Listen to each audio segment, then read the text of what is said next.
Of the Zach Gelb Show across all the great local CBS Sports Radio affiliates, Sirius XM, Channel 158, the free Odyssey app, and of course, streaming live on YouTube, youtube.com/CBS Sports Radio. 855-212-4CBS is the number to jump on in, 855-212-4227. You could always get at me on Instagram, where I'm straight flexing, or via the good old cesspool of Twitter, at Zach Gelb, that's ZACHGELB. We got Moist Mike. We got Stuart Kovacs rocking and rolling all the way up until 6 p.m. Eastern, 3 p.m. Pacific. Coming up in hour number 2, former college basketball player Terrence Oglesby is going to stop by. And in the final hour of the show, we'll tap into the lay of the land with Kentucky, with Coach Cal going to Arkansas. We'll find out maybe who's going to be the replacement. I would be surprised if that announcement comes today.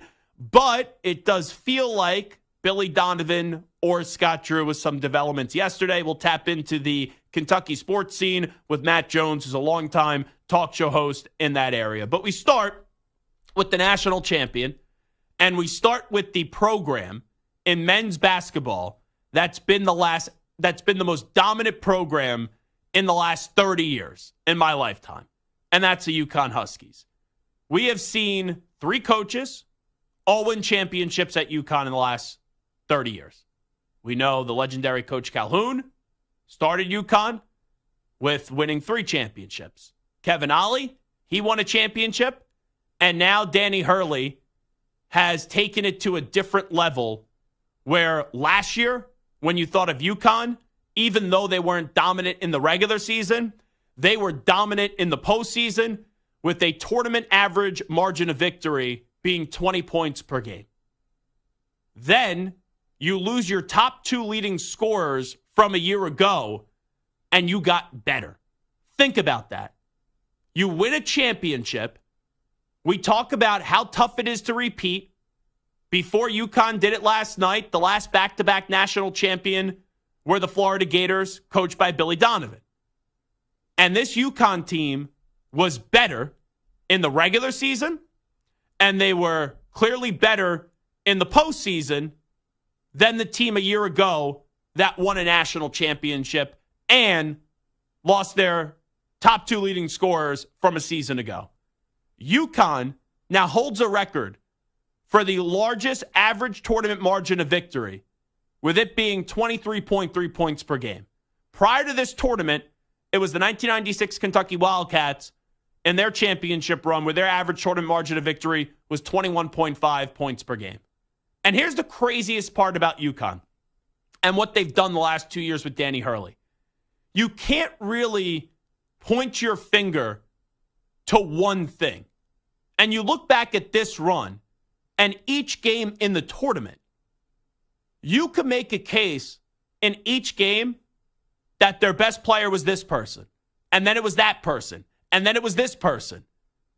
And when you watch them, it's not as if you're blown away by anything individually that they do. But that's what Danny Hurley wants. In an era in college basketball that's really associated with the individual, they are clearly, by far and away, and they displayed that in this NCAA tournament, the best team. And their teamwork is impeccable. Clingan gets in foul trouble, no problem. Clingan's not going to be your best player, then it's Tristan Newton. You got to transfer in from Rutgers, no problem. It doesn't matter. Whoever they put out on the court is just better than everybody else. And I don't usually like to be the talk show host that gets on the radio the day after a national championship game. It's actually one of my biggest pet peeves, where a team wins a championship and then the talk show host the next day says, they kind of play a boring style of basketball, or a boring style of hockey, or a boring style of football, baseball, tennis, whatever it is. I despise when a talk show host gets on the air after a team did something at such a dominant and an elite level and go, yeah, it was kind of boring. But when I was watching UConn last night, there's not one thing that I put my finger on and I go, wow, I'm blown away from what this team does from an individual standpoint. You look at the Warriors when the Warriors kicked everybody's ass with Steph Curry and Draymond Green and Kevin Durant and Klay Thompson, right? You look back at that group, even though you knew what the outcome was going to be, it was the magnificent three-point shooting of Steph and Klay that made your jaw continuously hit the floor. This team doesn't do anything that you could really look at and say, that's remarkable. This is so impeccable. And then at the end of the game, they're always up by 20 points or something like that. I've never seen anything like it. It's amazing that I could walk away from a tournament run and a championship run where there is a team now that has the largest tournament margin of victory in the history of the sport at 23.3 points per game. And in each and every one of those games, I go, I feel like they could play better. I feel like they could excel even to a higher level. I don't even feel like they played their best brand of basketball, and they still embarrass and humiliate everybody else.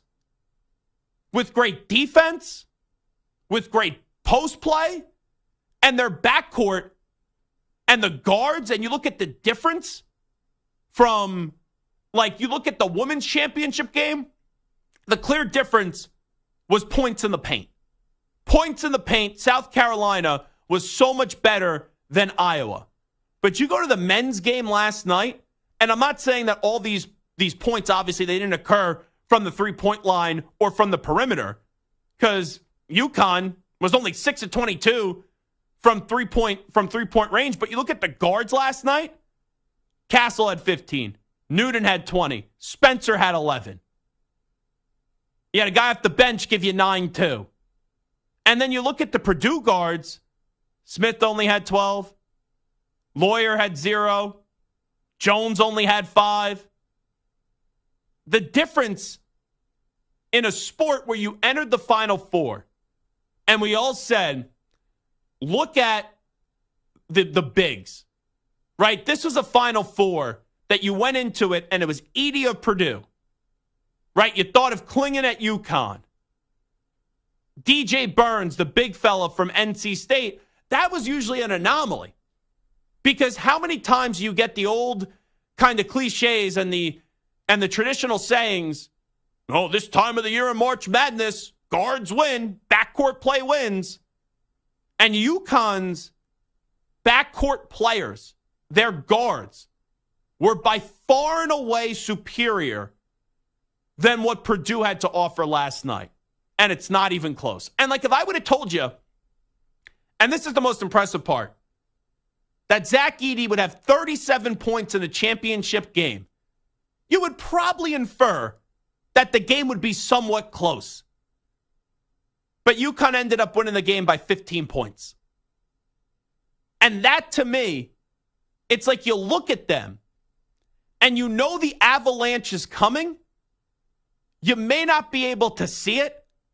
And at halftime, it's a 6-point game. And you felt like Purdue probably gave them all that they could in the first half. And the Boilermakers were still down by 6. And you knew UConn was going to play better in the second half. And with about 8 or 9 minutes left, when it's a 10 or 11-point game, that's not a lead that's insurmountable. But I tweeted out that the game was over. Because to this UConn team, when they get up by double digits, turn out the lights, the party's over. So that's what I'm blown away the most by this UConn run. I felt like they could play even better. I wasn't blown away by anything from an individual standpoint. Like, sure, Klingon's defense is awesome, and he's going to have a good pro career. But there have been other champions that you could point to a few things where your jaw just hits the floor. But with this UConn team, even if they don't play great in the first half, you know they're still going to destroy you. And they are the true definition of just a dominant team. And when I look at what they've done in this sport the last 30 years, they're the most dominant team in men's college basketball in the last 30 years. 3 titles with Calhoun, one with Kevin Ollie, and now back-to-back with Coach Dan Hurley. And I know, right, Calhoun started everything. Calhoun's the standard. He is the GOAT for UConn hoops. But what Hurley's been able to do the last 2 years, you win a championship, and once again you lose your top 2 leading scorers from a year ago, and then you're able to be even better the next year in the regular season, that's one thing. But then in the postseason, to obliterate everyone at a historical level, where your average margin of victory of the tournament was 23.3 points per game, which is the highest ever, you walk away and you say, how'd they do this? And nothing really pops to mind outside of Danny Hurley just knows how to coach.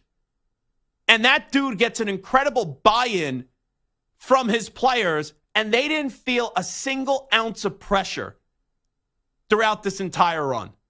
And when we had the big man Donovan Clingan on last week before the Final Four, I said, why don't you guys feel the pressure? And he said, and maybe this is the secret sauce, you want to see how tough our practices are?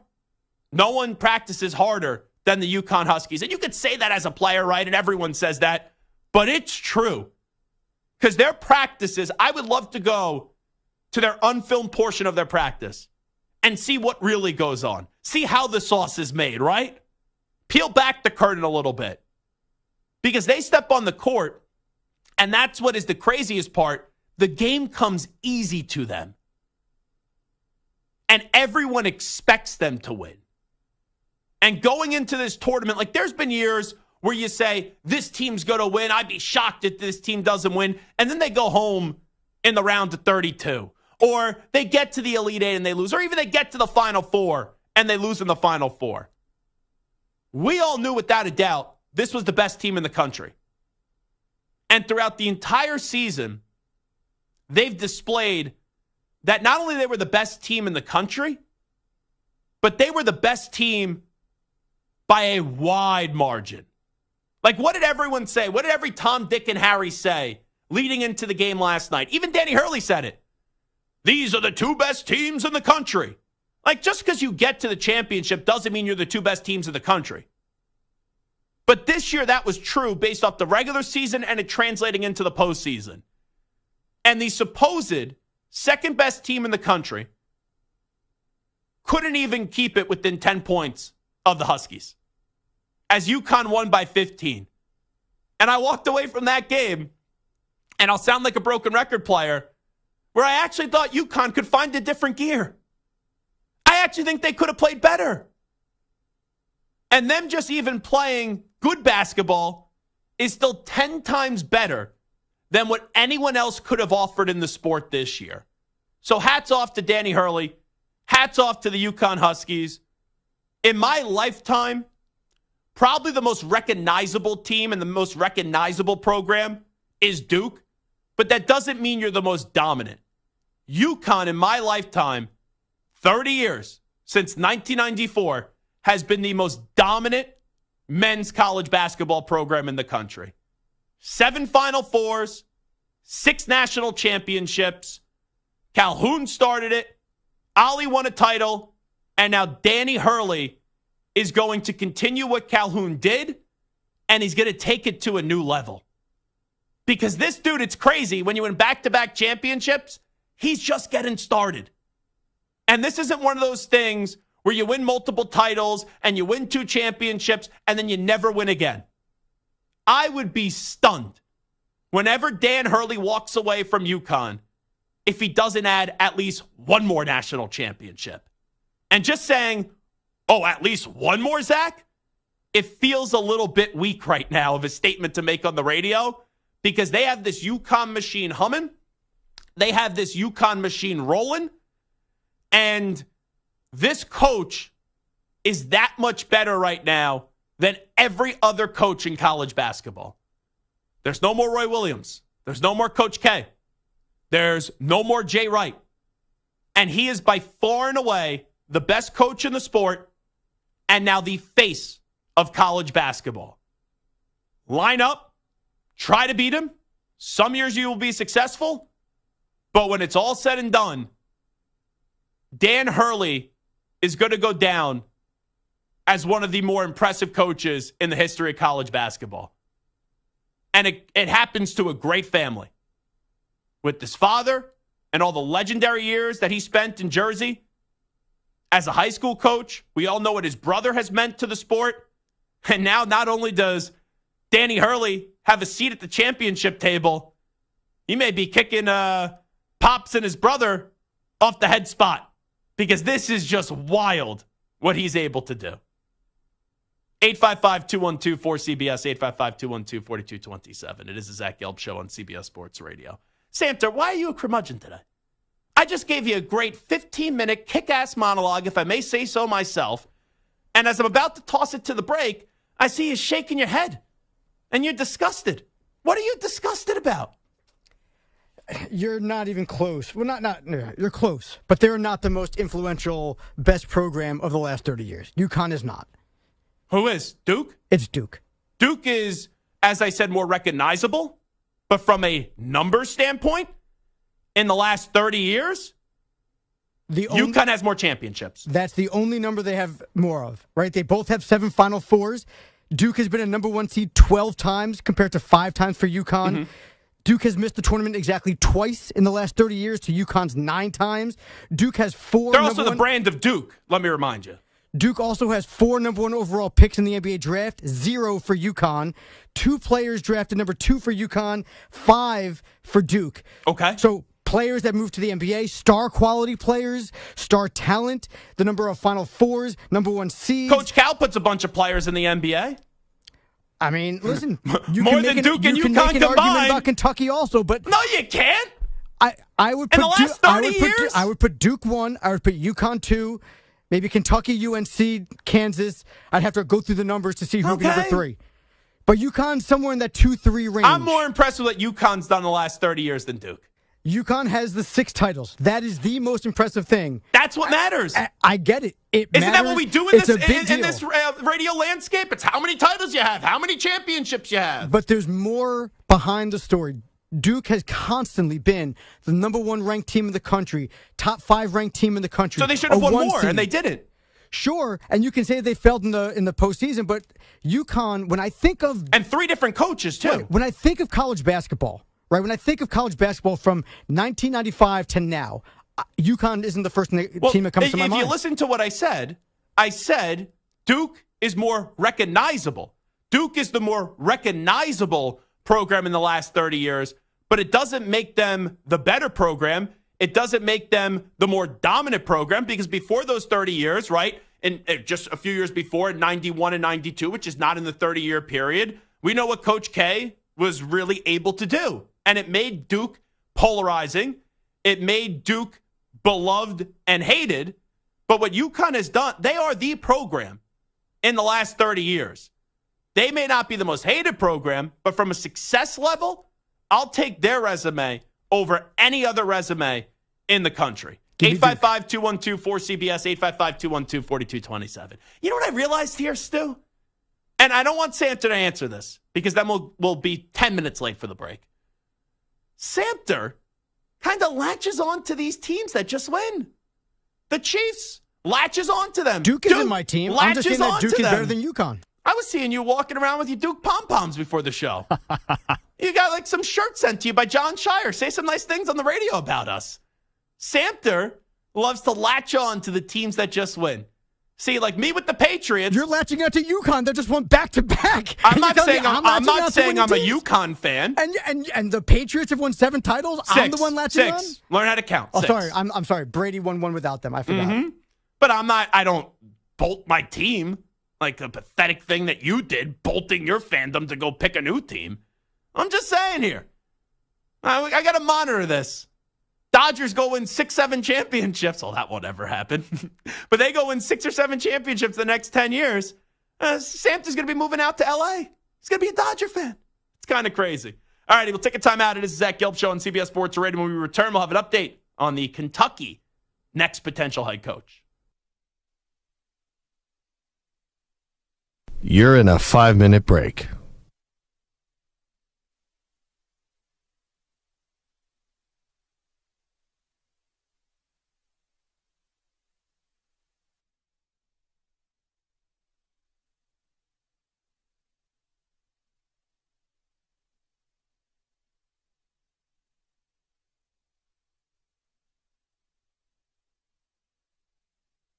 4 minutes, 30 seconds remaining.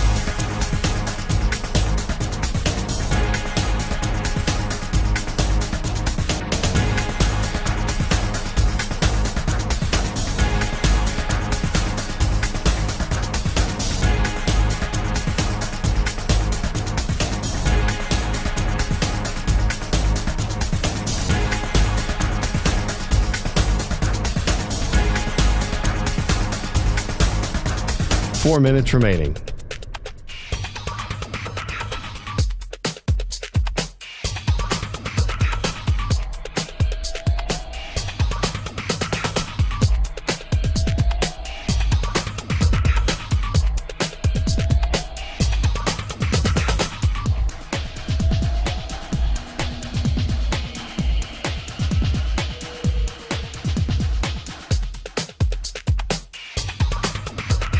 Three minutes, 30 seconds remaining.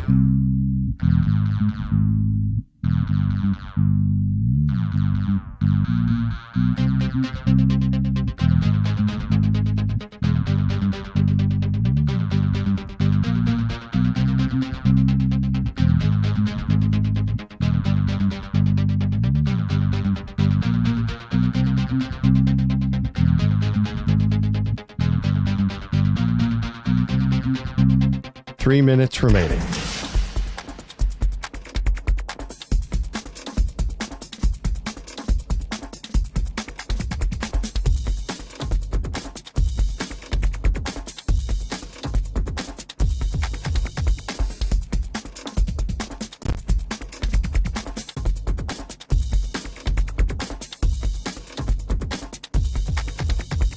Two minutes, 30 seconds remaining.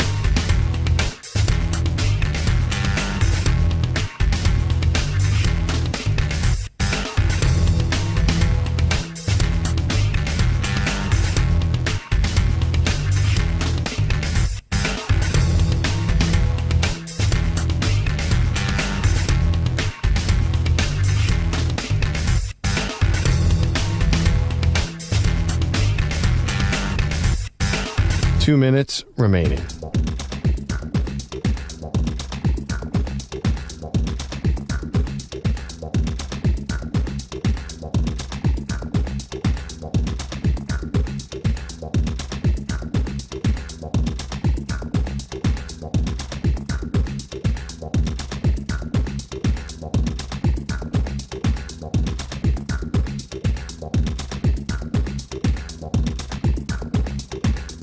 One minute, 30 seconds remaining.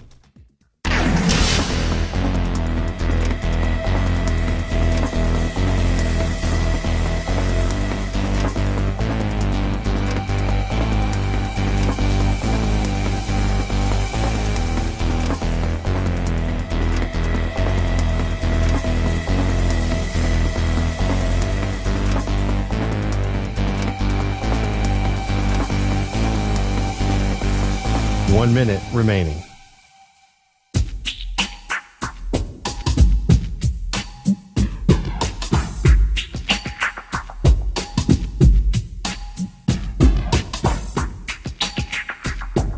Forty-five seconds remaining.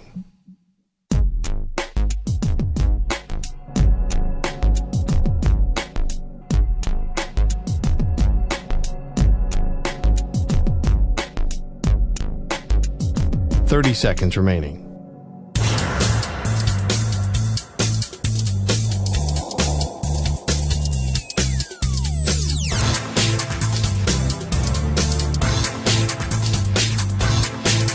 Fifteen seconds.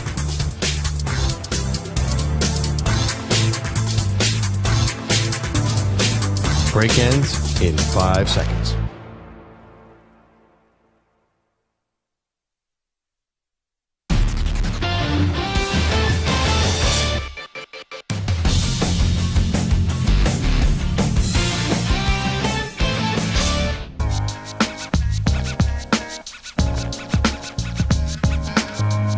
Now back to the Zach Gelb Show. All righty, we are on Kentucky basketball watch. The first domino to fall is actually to hear from John Calipari. I guess you could say he was walking his dog yesterday, but he had a stroller as he was walking his dog, which I thought was a little bit lame. But he did not make any public comment outside of just basically politely saying, no comment, I'm just walking my dog. However, we know what the dominoes are going to fall.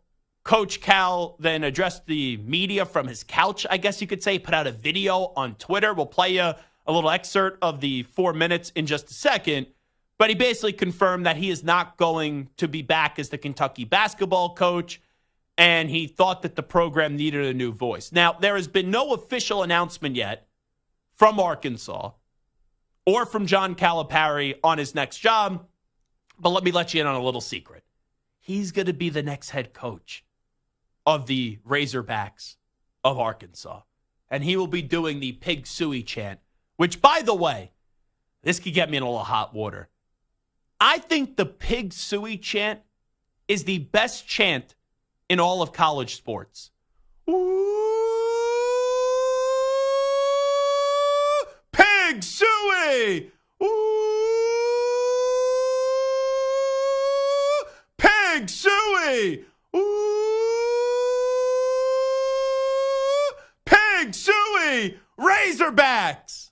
That's my favorite chant. And you know when I fell in love with that chant? Ironically, it was a few years ago when John Calipari, before a game up against Arkansas, was sitting in a restaurant, and the entire restaurant was doing the Pig Suey chant, kind of taunting John Calipari and showing him whose turf he was on. So now, John Calipari is going to be the face of Pig Suey Nation. From Big Blue Nation to Pig Suey Nation.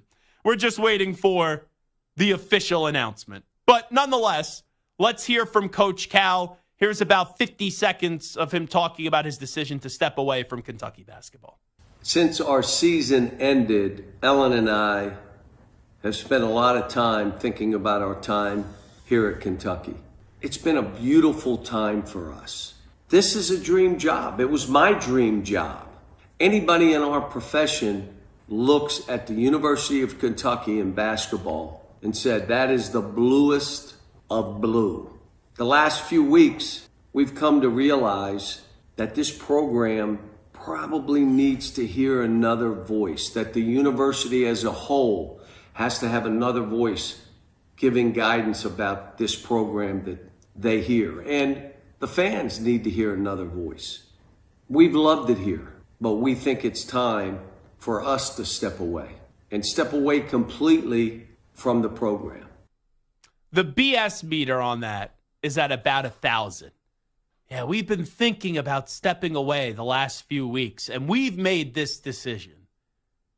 No, you just thought that there was a good enough job and they were going to pay you enough where you could justify leaving Kentucky, where you're not a dummy, John, and I'm a fan of John Calipari, but you knew that you had a year or two left there, and if you didn't drastically turn things around from missing the tourney, losing to St. Peter's, losing in the round of 32, losing to Oakland, like if you didn't get to a Final Four, next year you were probably gone, and maybe at most in the next 2 years.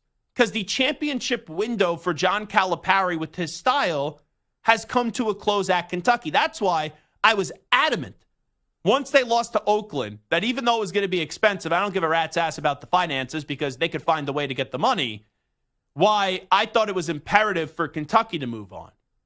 But Kentucky didn't want to pay the $34 million, and John was looking around. You had some dominoes fall that were unexpected. SMU landing Andy Enfield, that means Musk goes to USC. And then Calipari had connections with boosters at Arkansas. And they made him an offer. Clearly, that's how it went behind the scenes. And Kentucky looked at it and said, all right, in all likelihood, we were going to have to pay this guy to not coach the team. And now we could let him walk for nothing? Yeah, that sounds good to us, and we could find the next chapter. So that's what happened here. This wasn't, oh, John Calipari thought the program needed a new voice. No. John finally found a job that was good enough where he could save face and then go start the next era. Now, if he doesn't end up taking the Arkansas job, which I don't think anyone believes, then okay, I would believe him by saying he actually thought the program needed a new voice. Now, a Kentucky broadcaster, Dick Gabriel, says, and this was just posted, I was listening to it during the break, he was told that Calipari got an offer from Arkansas and then went back to Kentucky and said, here's what it's going to take to keep me. And the Kentucky brass said, yeah, I don't think so. So we know how much John wanted to be the head coach at Kentucky. And it's not like he was some bum. He went to a handful of Final Fours and he won a national championship game. But when you win a national championship the third year into your coaching tenure at Kentucky, you got to find a way to win another one. And he went to one other national championship game and he lost. But you know it and I know it. When you win early, people expect you to win often and consistently. And not everyone could do that. So you can't look back at the John Calipari era and say it was a failure because he won a championship. But it was just time for both to move on. So now the big question for Kentucky is, how do you replace Coach Cal? Because even though fans wanted Calipari to leave, I think all those fans of Big Blue Nation can still acknowledge that John Calipari was still a heck of a coach for the program, even though the last few years, the standard has fallen. And here's what I'm realizing with the Kentucky fan. Their standards are just out of whack. Like, who they think they could go get is laughable. I'm not saying you shouldn't want Jay Wright. Obviously, you should want Jay Wright. But everyone knows Jay Wright is not returning to college basketball. You got to place the phone call, but it's not a realistic option. And last night, after the national championship game, people were like, you got to go get Dan Hurley. Dan Hurley is the face of college basketball right now. He's in the penthouse. He is the head coach of the program the last 30 years that's been the most dominant in the sport. Dan Hurley's not leaving for Kentucky right now. No way. He'd be crazy to. So those two names are out. Then you find out yesterday, and there's been some conflicting reports about Nate Oates, how interested Kentucky actually was. So I don't know who to believe. But Nate Oates made it clear he's staying at Alabama. So now when you look at the lay of the land, the probably next two choices are Billy Donovan and Scott Drew. And let me just say something about Scott Drew. And I'll make it crystal clear here. If Scott Drew is the next head coach of the Kentucky Wildcats, and you are a Kentucky fan that criticizes that hire and makes it out like he's some bum, you're an idiot. The guy had one of the greatest rebuilds we've ever seen in the history of sports, and he won a national championship at Baylor. Baylor, for crying out loud. So why couldn't he win with the resources at Kentucky? And we had Josh Pastner on the show yesterday, and he predicted that it's going to be Scott Drew. I think it's going to be Scott Drew. And right away, my timeline is flooded with Kentucky fans. It can't be Scott Drew. It can't be Scott Drew. Are you kidding me? Why can't it be Scott Drew? That makes no sense to me. It's amazing how some fan bases, and we know Kentucky's a blue blood. I get that. And with being a blue blood, sometimes you have realistic expectations, but now you're above Scott Drew? Seriously? Who else are you going to hire that's better? You want to tell me Billy Donovan? I get it, but what happens if Billy Donovan says no? Because Jay Wright already said no. Danny Hurley laughed you off at the podium last night. He's not going. So who else do you want? Yeah, Rick Pitino's not coming back. All right, give me a break.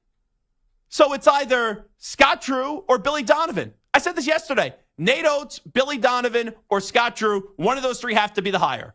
Nate Oates is out. We'll see if Billy Donovan will say yes or no, or will he stay in the NBA or come on back to college basketball. But if Donovan says no and Scott Drew is the hire, get lost, Kentucky fans. If you don't think Scott Drew can't win a national championship at Kentucky, then you're not going to be satisfied with anyone that they hire. The guy just won at Baylor. We're talking about freaking Baylor. If he wins at Baylor, why couldn't he win at Kentucky? It's unreal. You'd be thinking they're hiring some coach that was at like some Cinderella that just got to a Sweet 16 run. You should be fortunate. Fortunate. You should kiss the ground if Scott Drew is the next head coach. And that's crazy to me. From the YouTube comments to the Twitter page, my Instagram DMs.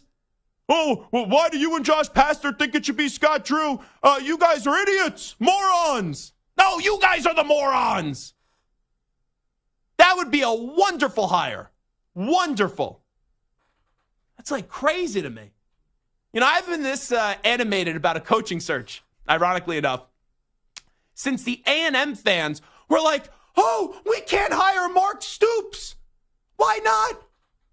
Mark Stoops made John Calipari have to apologize for saying Kentucky's a basketball school when we all knew Kentucky was a basketball school. Mark Stoops had, 2 10-win seasons at Kentucky? But he's not big enough for A&M? And I love the SEC. But some of these fans in the SEC, they couldn't identify a good coach if they were sitting in their living room. Like, geez Louise. And I like Mike Elko. But I'd rather have Mark Stoops than Elko at A&M. And if you can't get Oates and you can't get Billy Donovan and Jay Wright and Dan Hurley laugh you off the phone, you're going to tell me there's a much better name than Scott Drew with a resume like his? No shot. It is the Zach Gelb Show on CBS Sports Radio. UConn, back-to-back. The Kansas City Chiefs, back-to-back. Will the Denver Nuggets go back-to-back this year? Will the Vegas Golden Knights go back-to-back this year? How about the Texas Rangers in baseball? Who's the next back-to-back champion? We'll discuss that next. It is the Zach Gelb Show on CBS Sports Radio. Update time. Here's the Ackman, Rich Ackerman. CBS Sports Radio. Sports Flash. And it's sponsored by Progressive Insurance. Looking for career path with flexibility and great pay and benefits? Go to progressive.com/careers and apply online today. John Calipari's divorce from Kentucky is final. In a video on X, the 65-year-old said the 15 years was a great run in Lexington, but it was time for everyone to move on. This team hasn't lost any belief. We're struggling right now. I think. And that, unfortunately, was not John Calipari, but it was Doc Rivers, whose team has been down lately, losing 4 in a row. It won't get easier tonight. They host the Celtics, who have won 5 in a row. And not only has Milwaukee dropped 4 straight, but also 6 of 7. And Rivers, as you heard, is certainly keeping the faith. The Bucks are currently second in the East, but the Knicks and Magic are both the game back. And the Knicks will take on the Bulls after a win in Milwaukee Sunday, while the Magic are in Houston. In the West, the Wolves tied for the top spot in the conference with Denver. Minnesota will host the Wizards. The defending champs are in Utah. Baseball today. In Pittsburgh, the Tigers with 4 in the 9th beat the Pirates 5-3. Orioles and Red Sox are even at 1 in the bottom of the 2nd. I'm Rich Ackerman. Hey, this is JR. Let's hang out weeknights here on CBS Sports Radio for my show, the JR Sport Brief, 6 p.m. Eastern, 3 p.m. Pacific. CBS Sports Radio.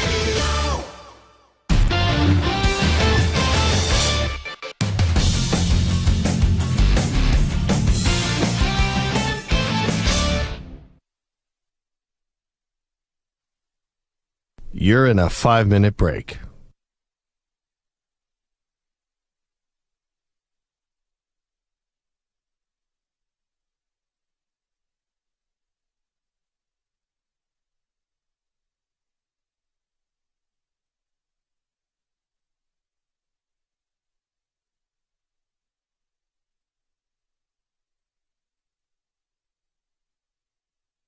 Four minutes, 30 seconds remaining.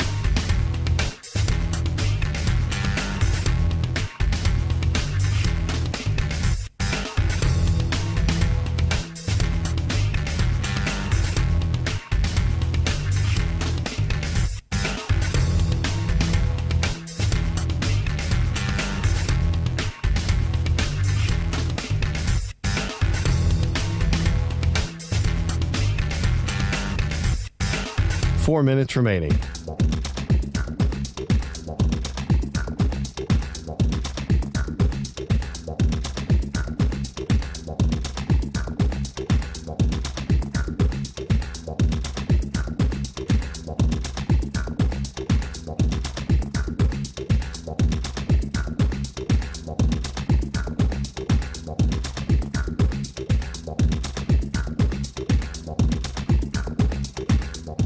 3 minutes, 30 seconds remaining.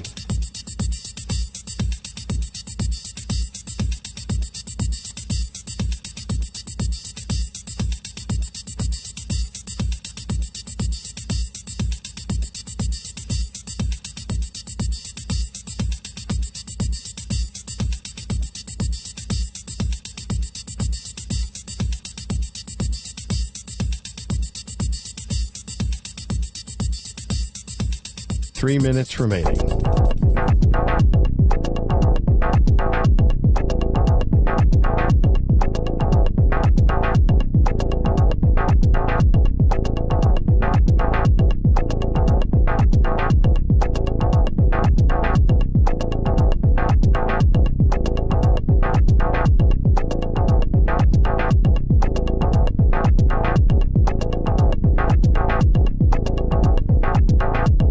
Two minutes, 30 seconds remaining.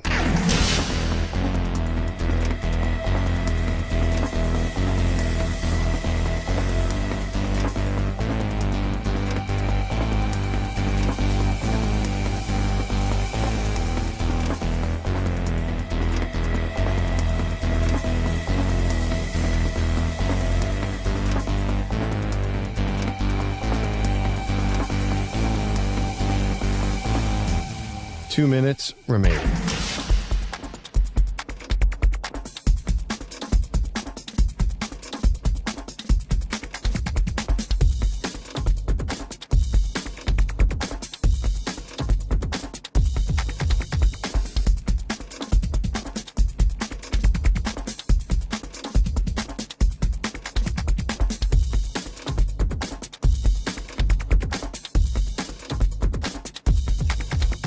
One minute, 30 seconds remaining.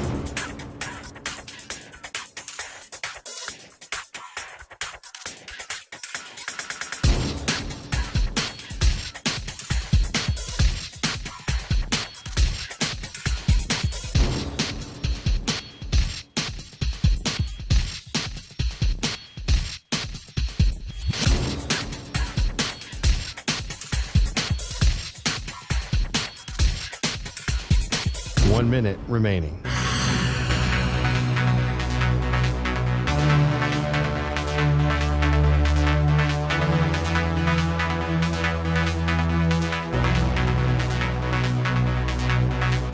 Forty-five seconds remaining.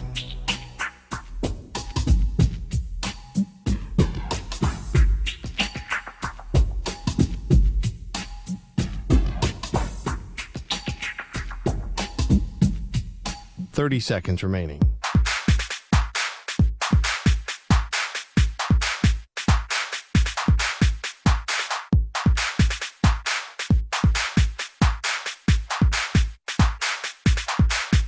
Fifteen seconds.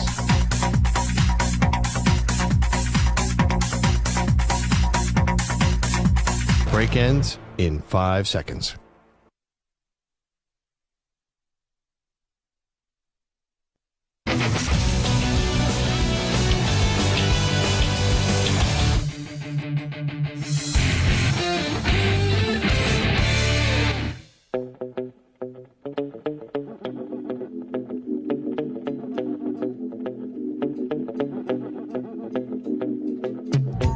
Now back to the Zach Gelb Show.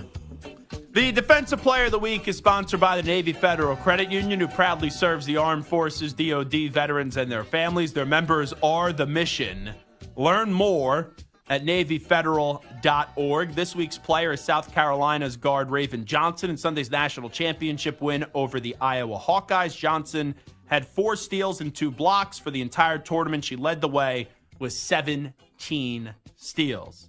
Alrighty, it is the Zach Gelb Show on CBS Sports Radio. Terrence Oglesby is going to join us at 4:20 p.m. Eastern, 1:20 p.m. Pacific today. Matt Jones, host of Kentucky Sports Radio, is going to stop by at 5:20 p.m. Eastern, 2:20 p.m. Pacific. As we know, John Calipari has made him actually be the good guy here. Right, I lose to Oakland in the tourney. And I just thought the program needed a new voice. Now, Arkansas made you a heck of an offer, and you saw the writing on the wall at Kentucky. And even if you didn't want to leave, you felt like it was the best time to leave, knowing what was right around the corner and knowing that there will be less pressure on you at Arkansas, and you're going to have the financial backing, as they're saying, like $5 million just dedicated to name, image, and likeness with the Tyson Chicken. You have Jerry Jones getting involved, one of the co-owners of the Denver Broncos, which we know are major players running Walmart. So I think John Calipari is going to be A-okay. But that's what John Calipari is. He's one of the best salespeople you'll ever meet. And he's a reason, and there's a reason why he's been able to have the success that he's had. But the message the last few years, or his style the last few years, was not up to standard on what Kentucky basketball expects. Anyway, the standard in college basketball these days are the UConn Huskies, back-to-back national championships. We also just saw, I guess we could say, Sanders Chiefs win back-to-back Super Bowl championships as well. And now we're trying to see who's going to win the next back-to-back championship. So we could consider the Golden Knights. We could consider the Texas Rangers. And then obviously we could consider the Denver Nuggets. Now, the Knights are just ridiculous. I know that the second half of the season has not gone as well as what we thought it was going to from where they were at the deadline and some of the moves that they did make. But you take a glance at the Knights, especially in that sport of hockey, it's tough to win one championship, let alone back-to-back national champion, back-to-back Stanley Cups. And right now, they are the final wild card spot. So they would be playing the 1 seed in the Western Conference if everything does hold true. The Blues, who actually got rid of their coach, Craig Berube, won a Stanley Cup, they're at 87 points, right behind the Golden Knights. But regardless, like, you could be a 7 or an 8 seed and win the Stanley Cup in hockey. We know that. And Vegas has a phenomenal team. I would just be shocked if they end up winning the Cup again. Because that sport and the Stanley Cup playoffs, I love them. I love hockey. I'm a huge hockey fan. I watch 82 Rangers regular season games, right? Like, I'm sick. I'm crazy with hockey. But there have been years where we've seen like the 7th and the 8th seed in the Eastern Conference with the Canadians and the Flyers reach the conference finals. Last year, right, the Rangers were supposed to go on this great run. My team, they lost in the first round after going up 2-0 against Stu's Devils, and they blew it. So hockey, I think, is the toughest championship to win. That's why out of these 3 teams going back-to-back, I would put the Knights at the least likeliest. And by the way, if you've never attended a Golden Knights game, I seriously encourage it. Sully took us out there when we were at the Super Bowl. That stadium is crazy. And I could have left right before they even dropped the puck, and I would have been satisfied. Because the pregame theatrics and the pregame show I felt like I was at an EDM rave. It was crazy, the amount of music they're playing, and then the light show, and they have the Golden Knight on the ice. It was really bonkers. One of the coolest pregame atmospheres I've ever seen. And I was there for the Golden Knights up against the Oilers when the Oilers had that big-time win streak, and the Golden Knights, the home team, got to win that night. So for the next champion to win back-to-back, I put out of these 3, the Nuggets, the Golden Knights, and the Texas Rangers. I would put the Golden Knights at 3. I would then say it's the Rangers 2. And then in at 1, it's the Denver Nuggets. The way that we really look at UConn right now, it's not exactly the same as the Denver Nuggets because they haven't had a regular season where they clearly have been the best team. Like, right now, they're tied for the best record in the Western Conference. But for most of the year, it feels like they've been hovering around the 3 or the 4 seed, if not a little bit further down. And we all know how great they are. But you went into this NCAA tournament and you expected UConn to win it all. You go into the NBA postseason, I don't get how you expect anyone but Denver to win it all. And I get it. The Celtics have had a remarkable regular season where they're 62-16. But the Celtics are kind of like the Ravens. The Celtics are kind of like the Buffalo Bills, where since they've been players, and I know the Celtics have got to a championship, a finals, and they lost, and we haven't seen the Ravens get to a finals with Lamar Jackson. We haven't seen the Bills get to a finals, Super Bowl, I should say, with the Buffalo Bills. But until the Celtics win a championship, really whatever they do in the regular season doesn't mean much to me. Like when Giannis won 2 MVPs and they lost both those years in the playoffs, no one cared about the Bucks the following year in the regular season, and they ended up winning a championship. But I look at this Denver team. Right now, they have the most unstoppable player in the sport in Nikola Jokic. And it's crazy how Jamal Murray is still criminally underrated. Because that 1-2 punch is just ridiculous. And I was in on the Nuggets going back to the bubble. And then you obviously had the Murray injury. And even all last year, I said, Murray gets back to form. Jokic and Murray, that 1-2 punch, they're going to win the title. And they ended up doing so. So the same way that I said about UConn going into this tournament, I'll say it about Denver. Until someone beats the Denver Nuggets, just like what I said about UConn, until someone beats the UConn Huskies, I fully expect, knowing how tough that is, for UConn to go back-to-back, they did that last night, and Denver to go back-to-back as well. So that's how I'll rank them for the next back-to-back champion between the Denver Nuggets, the Las Vegas Golden Knights, and the Texas Rangers. I think Denver most likely, second, the Texas Rangers, and then the Golden Knights in at third. Even though they haven't been as dominant in this regular season from where we thought they were going to be at the deadline, still, it's just so damn tough to win in that sport. That is the toughest. I'll say it again. That is the toughest championship to win. And after every championship and the Stanley Cup gets hoisted, and you have all these grown men just letting out high-pitched screams of elation like you never heard before, like they're fat kids in a candy store. You always hear about injuries, and you go, how the heck did those guys play through those injuries? Like, a piece of someone's jaw got removed. A piece of someone's skull got removed. Someone was playing on a torn ACL and a broken foot. Hockey's a different level of toughness. And that Stanley Cup is the toughest trophy to win out of the major sports in America. All right, it is the Zach Gelb Show on CBS Sports Radio. I'm going to make a comparison on who John Calipari is in NFL terms. Terrence Oglesby is going to join us coming up in 25 minutes. Matt Jones, host of Kentucky Sports Radio at 5:20 p.m. Eastern, 2:20 p.m. Pacific today. And also, there was an update over the weekend on CBS Sports Radio that we will get to at some point in the next 2 hours. There was a sports update, and it has been making the rounds here. And people are questioning if the information in the update actually should have been broadcasted. We'll tell you who the anchor was and also what the anchor was talking about sometime between now until we get off air at 6 p.m. Eastern, 3 Pacific.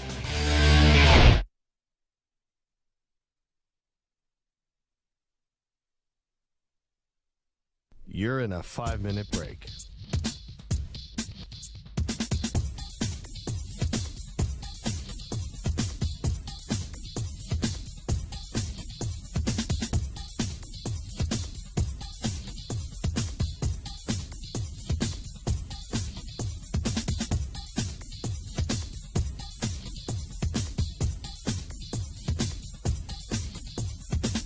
Four minutes, 30 seconds remaining.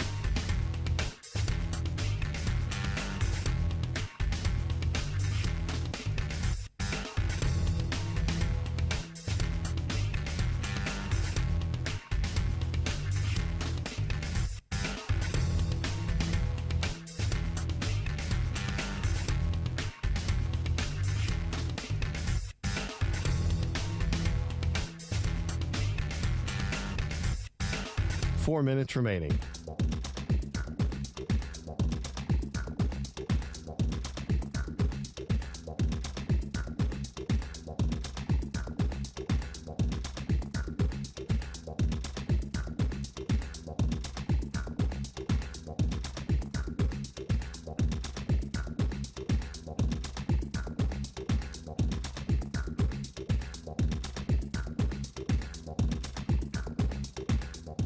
3 minutes, 30 seconds remaining.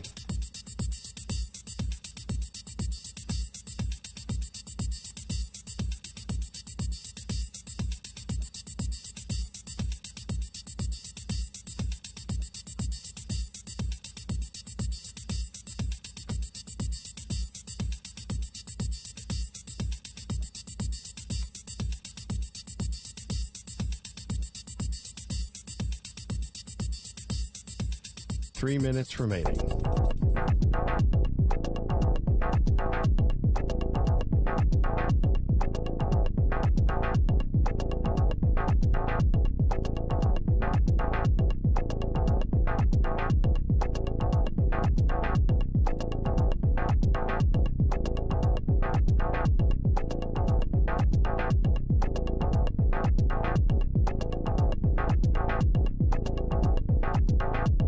Two minutes, 30 seconds remaining.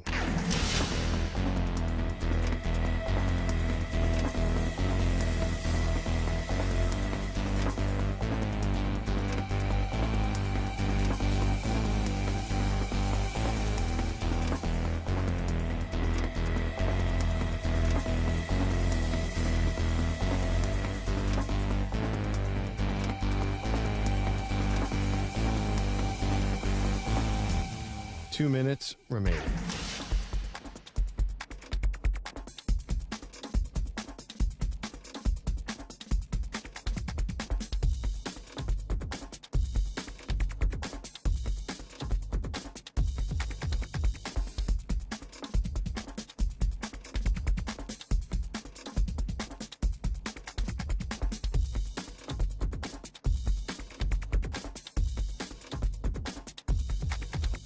One minute, 30 seconds remaining.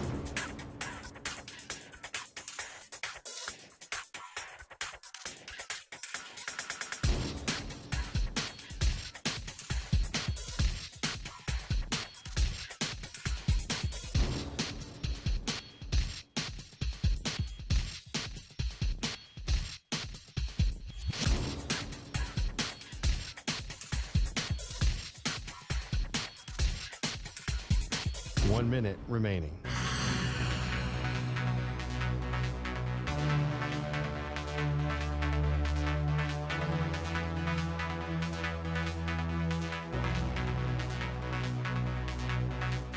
Forty-five seconds remaining.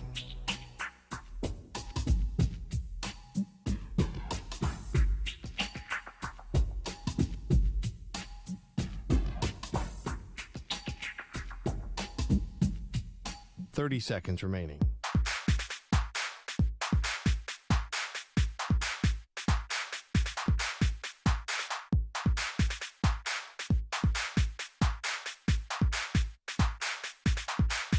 Fifteen seconds.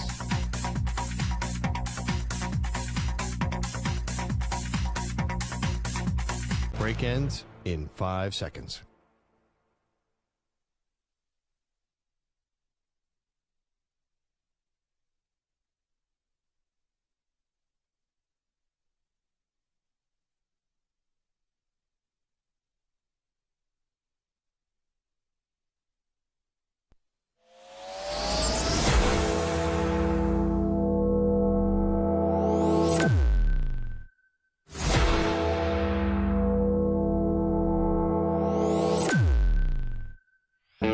He's live. He's nationwide on CBS Sports Radio. This is the Zach Gelb Show. Do we have a whole lot cooking for the next 2 hours? We have an update anchor at CBS Sports Radio that included something very interesting in that CBS Sports Radio update over the weekend. We have Terrence Oglesby stopping by, Field of 68. He'll recap the NCAA tournament and the dominant run of the UConn Huskies, the team of college basketball for the last 30 years. Nope. And then, in the final hour of the show, we'll be joined by Matt Jones, who is the great host of Kentucky Sports Talk Radio. And there's a lot of other things we need to get to. But this is how much of a sucker I am right now, where I am fully locked in on the NFL draft. And I am in a mental pretzel over what my team is going to do with the third overall pick The 6-time Super Bowl champion New England Patriots are now one of the jokes of the NFL. And I'm at the point where now I kind of expect that they're going to trade back and get like 3 future first-round picks, and someone else is going to take the third quarterback off the board. Because I fully believe Caleb Williams is going 1, and then the Washington Commanders are going to select Jaden Daniels with the 2nd pick. Now, we did have Daniel Jeremiah on the NFL Network about a month ago, and he was like, don't rule out Drake May. Drake May is still in play for the Commanders at 2. And in his mock drafts, he still has Drake May, at least in the last one I saw about a week ago, going to the Commanders at 2. But everybody else, until this next author and this next writer, this next scribe that we'll get to in just a second, has Jaden Daniels going 2. So I'm in the line of thinking that the Patriots probably trade back.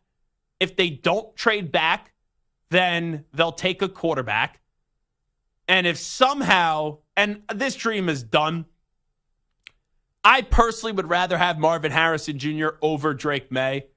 But if that's a decision, whether it's McCarthy or whether it's Drake May or Marvin Harrison Jr., doesn't matter what I think they should do. What they will do is they'll take the quarterback.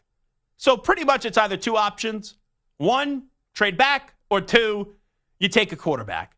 And I'm leaning that 1 is going to be the way that this plays out.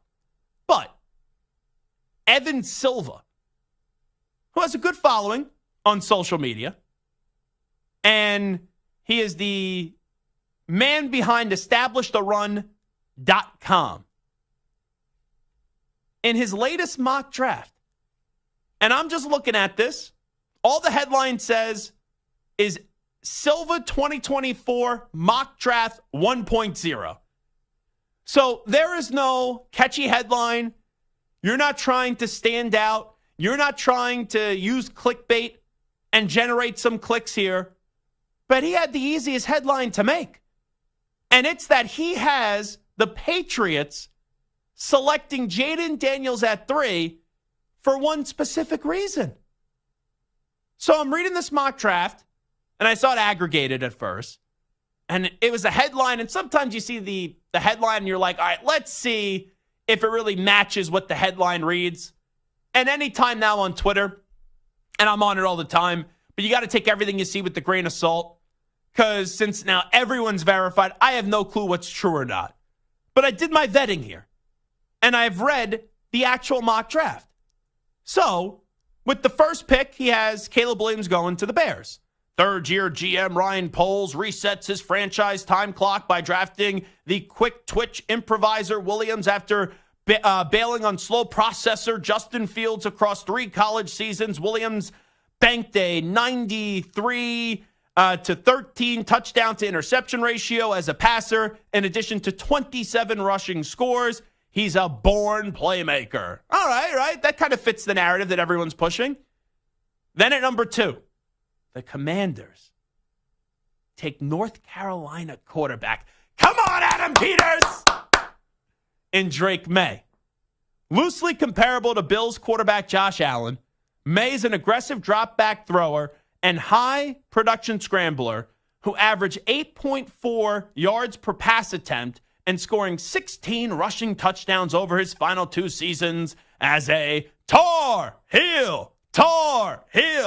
The Commanders allegedly sent Sam Howell to Seattle for virtually nothing because Howell and May are tight with their UNC connection, and Washington didn't want the dynamic in its quarterback room. All right, we've heard that, right? Daniel Jeremiah even said that on our show. But it doesn't give you a reason why they passed on Jaden Daniels. Because regardless of what I want to have happen, I think I've read more mock drafts than anybody. And almost everybody expects Jaden Daniels to be the pick at number 2. So then you go to number 3. And here are the New England Patriots.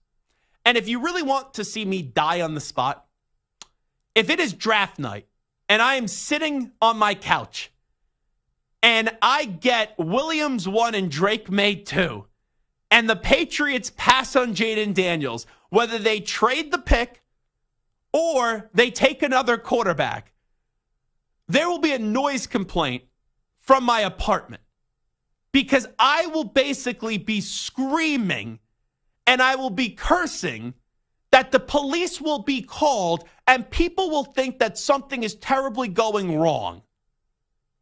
But here's the piece of information that made me say, ooh, ah, and now I'm thinking Daniels is actually in play for my New England Patriots.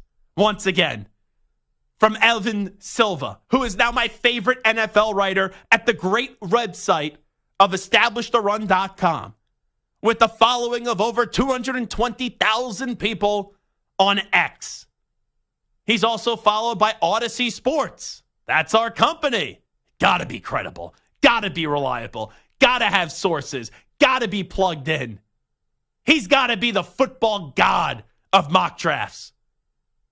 Patriots, LSU, Jaden Daniels. Here's the explanation. 2023 Heisman winner. Daniels led the nation in both yards per pass attempt, 11.7, and yards per rushing attempt, 8.4. 31-year-old, 15 journeyman, Jacoby Brissett, what a way to put it out there, would be New England starter if the season began today. Now, here's the nugget. Daniels is rumored to be intent on playing for New England after Daniels' meeting with Washington didn't go as smoothly. Bum, ba-dum, bum. Ba-ba-dum, bum. Ba-da-dun, dun, da. I don't know if that information is true. I am going to hope and pray and implore the sports gods. Sports gods, I'm down on one knee. Pretty please. You can't even tell I'm down on one knee when I'm sitting on camera. It looks the same as I'm sitting. But I'm down on one knee. Sports gods, please, let Evan Silva's report be true. That reportedly, Jaden Daniels had a little contentious meeting with the Commanders, and it didn't go smooth. Oh, I love that. I love that. I may be taking the bait right now, and I may have egg on my face 3 weeks, but I don't care. This is all new to me.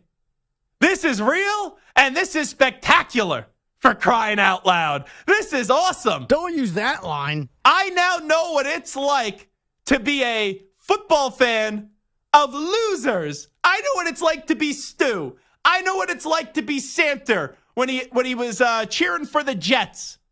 I know what it's like now to be a football fan of a bunch of losers. Because I get excited about mock drafts and information about mock drafts. And even though it goes against my rule that I've had for over 20 years, which that rule's always don't believe anything you read this time of the year, I want to pretend the Patriots getting Jaden Daniels is real. I want to pretend that my team still has a shot of getting Jaden Daniels. I want to envision a world where I'm screaming and cheering and going nuts for Jaden Daniels in the fall. And now I have something for the first time in months that makes me think, you're telling me there's a chance. And that's Adam Peters. Big bully Adam Peters. Maybe not having a great meeting. Maybe making sure some things didn't go as smoothly as people thought with the Commanders. And I know there was some report a few weeks ago, I don't know if it's true or not, and I'll preface it that way, where Daniels a few years ago, I think it was via Brandon Ayuk, set up Adam Peters was working for the 49ers at the time with Daniels, and he didn't give him a great review or have a good draft grade, something like that on him. So maybe there's a little prior history here. I don't know. All I know is that Evan Silva, the football draft evaluating god, that's all I'm going to say he is right now, is saying, he's heard from a little birdie. Little birdie's telling him that Daniels' meeting with the Commanders didn't go smooth sailing. Get your steak knife ready. We have another bet coming. Well, why am I I'm not betting this. All right. Why would I bet this? I mean, you're getting so excited. There's no chance that this is going to happen. And let me just tell you this one very important thing. Welcome to Loserville, because here's what happens in Loserville. Yes. Let me just get you acclimated to our world that Stu and I have lived in, okay? Well, hold on. Why is Samter telling me how to get acclimated to this world? He now roots for the Kansas City Chiefs. I do now, but I've lived in Loserville for 42 years before I changed teams. Yeah, but you're like fraudulent. Yeah, no. I might be fraudulent You know what now. I learned about you? Listen. When there are tough times, when things get tough, you run away. Yeah, dude. You're not loyal. I've been a Jets fan. Things have been tough for 30 years, okay? I don't care. So there's family members that you hate for 30 years. You still see them. I saw my team get the first overall pick, take Keyshawn Johnson, and then win one game the next year and get the first overall pick again and trade it, which could have been Orlando Pace. So don't get me started on Loserville and running away. I've been in Loserville for 30 years. You've been in Loserville for a year and a half and you're already whining. No, it's been 3 long years. Wait till you have 30 years of Loserville. Wait, Let me just tell you about Here's the Loserville. difference. 2 things. Here's the difference. There's 2 things difference between you and me. My team's won 6 championships. I am fully cognizant that my team was in the penthouse for 20 years and I'm going to be stuck in the outhouse for a while. I'm not complaining about losing. If my team doesn't win a Super Bowl ever again, my team will still win more than your team can ever dream of. I get that. I'm not complaining. But I still aspire for my team to one day be great again. And I do want to see Jaden Daniels as the quarterback. Sure. So here's where I'm going to welcome you to Rumorville, to Loserville. Mm-hmm. When you're in Loserville... What, jump on the Chiefs bandwagon? Is that what you're going to tell me to do? No. When you're in Loserville, because I did it for 30 years, when you're in Loserville... How old are you again? 43. Okay. That makes sense. I was a Jets fan since 1987. Since you were a little man. Yeah, since I was like 7 years old. So let's say 39 years of Loserville, 37 years of Loserville. Yeah. What happens in Loserville, and Stu can attest to this. Stays in Loserville. It's all about hope. You get hope, you get hope, you get hope, you get hope, and then your soul gets crushed. So here's Loserville. You're in Loserville. Oh, Tigers. You're going to get your hopes up for Jaden Daniels. You're going to get your hopes up for Jaden Daniels. You're going to get your hopes up for Jaden Daniels. Yeah. And there is a 0% chance that you're going to get Jaden Daniels because you're in Loserville. By the way, let me just read you this tweet. And then guess what? Then I'm all in for Drake. All in for Drake. Let me read you this tweet from JPA Football with their 250,000 followers. Rumors. Aggregators, quote, there's no truth to the recent rumors of Jaden Daniels wanting to play for the Patriots over the Commanders and that he'd be happy to play with whoever drafts him. Who's that coming sources. From? Says per sources. You're now giving me sources from an aggregator? Nothing against JPA Football. They pump out our content all the time. They don't got sources. Come on. Hey, yeah, you know what? There are sources. I have sources too. All right? I have sources that tell me I'm going on a date with Beyonce tonight. Evan Silva, JPA Football. Who are we going to believe here? How about Colin Coward? He said he's hearing right now that the Commanders are going to draft Jaden Daniels. Well, now I feel better because he's wrong a lot. There you go. Now I feel Get your great. hopes up, get your hopes up, get your hopes up, and then welcome to the soul-crushing demise of Loserville. Welcome to Loserville. You're going to hate it. I'm going to have JD with me. JD on draft night. And I'm not talking about Jaden Daniels. I'm talking about Jack Daniels. Listen, if you want to get out of Loserville, you got to do better than Jack Daniels. No. I'll get you some McAllen. No. Because one way or another, I will at least have JD. Jaden Daniels or Jack Daniels on draft night. If they draft Jaden Daniels, we got 2 JDs. And Jack Daniels will be used in a celebratory way. If they don't get Jaden Daniels, 4 fingers going in that glass. And we're pouring that Jack Daniels all the way up. All the way up.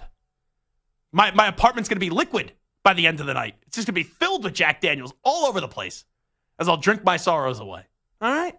Let me live a little bit. I haven't taken the Jaden Daniels bait at all in this process. Let me have fun. I'm a fun human being. That's not how Loserville works. You're trying to be a miserable curmudgeon. That's not how Loserville works. You're trying to rain on my parade. Loserville is not fun. You can't have fun in Loserville. All right, well, enough of you. You just try to ruin every party. Stu, should I take the bait here or no? Should I believe this stuff or no? You shouldn't take the bait because you're going to set yourself up for a lot of disappointment. That's just I've been there with drafts. I've thought guys were going to either drop to the Raiders or they were going to take the guy I want and they take someone else, or sometimes they even take the guy I want and he sucks. Like it's never good. By the way, the last time my team's been in this position, and this was a young Zach Gelb, you know who I really wanted? Vernon Golston. And I was so upset when Samter's loser Jets took Vernon Golston. The Patriots trade back, and they ended up getting Gerard Mayo. Whatever happened to that guy? He coached the team now? No, he was a pretty damn good linebacker, too. But why should I listen to you two losers in football? What do you guys know about winning? You guys don't know anything about winning. No, we know a lot about losing. I know, but I know about winning. I know about winning. I know how to build a winner. I am a winner. I can't listen to you two guys with your loser football teams, the Raiders. Samter, afraid to even wear Jets gear anymore because now he's a Chiefs fan. And by the way, when we're bringing my Mark Sanchez jersey? Fraud. You told Mike Pinnell that you were going to get that mock Chiefs tattoo, and then you officially be welcome into Chiefs Kingdom. You had an out, and you're afraid to get the mock tattoo. You haven't done it yet, so you can't even consider yourself a Chiefs fan yet. Can't do it. Won't do it. Won't allow it. We'll see. It is the Zach Gelb Show on CBS Sports Radio. Jaden Daniels coming to beautiful Foxborough, Massachusetts. Whew, this is going to be wonderful. Jaden Daniels, my guy, Jaden Daniels. Going to be better than Lamar Jackson. He's going to be better than Lamar Jackson. Going to be better than Josh Allen. Going to be better than C.J. Stroud. Maybe he'll be just as good as Patrick Mahomes. Yeah. That would be me really taking the bait. My Mahomes? What was up with your voice there? What up, Mahomes? Puberty. It is the Zach Gelb Show on CBS Sports Radio. Terrence Oglesby will join us next. And coming up in 20 minutes, there is an update anchor here at CBS Sports Radio who put a very questionable thing in his CBS Sports Radio update. We will get to that with the infinity amount of time that we have on this show today. We will get to that in about 20 minutes. You're in a 5-minute break.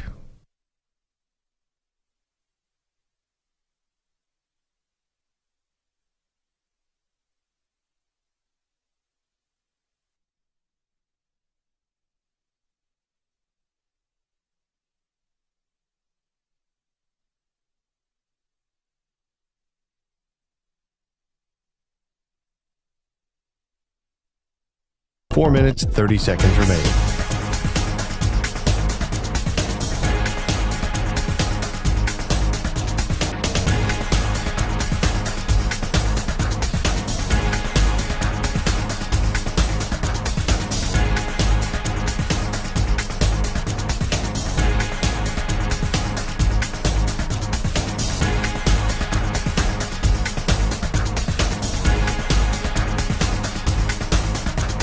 Four minutes remaining.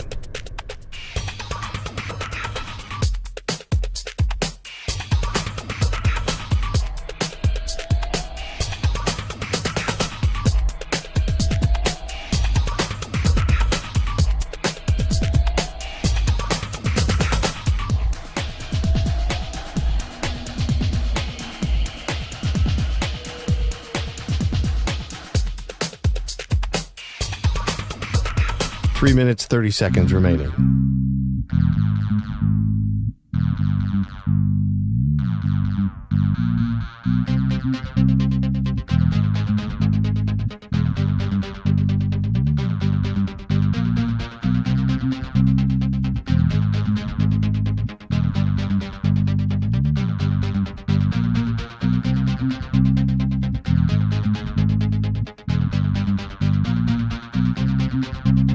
Three minutes remaining.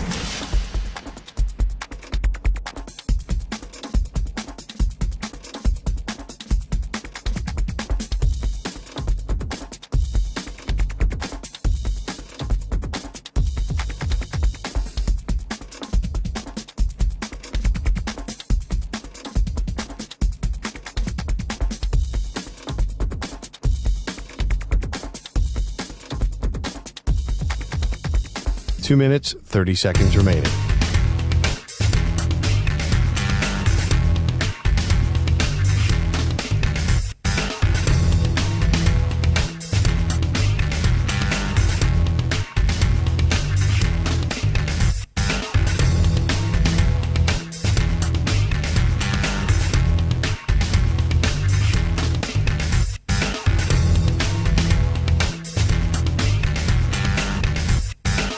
2 minutes remaining.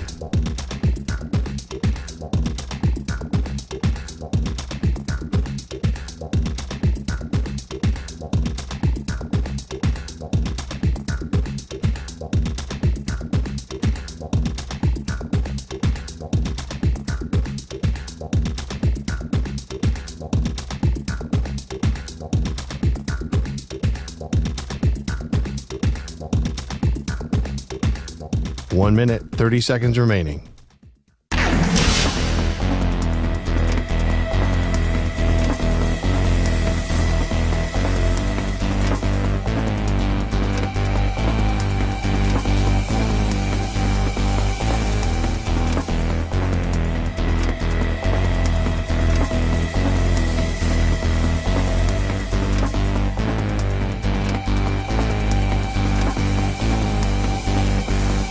One minute remaining.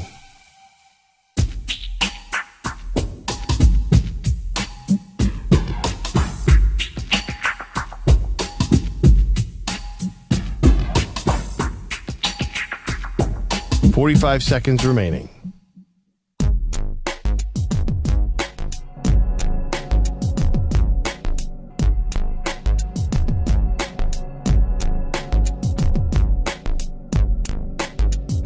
.30 seconds remaining.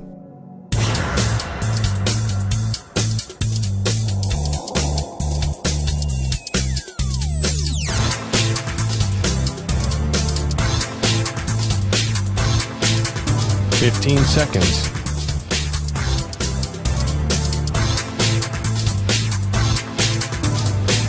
Break ends in 5 seconds.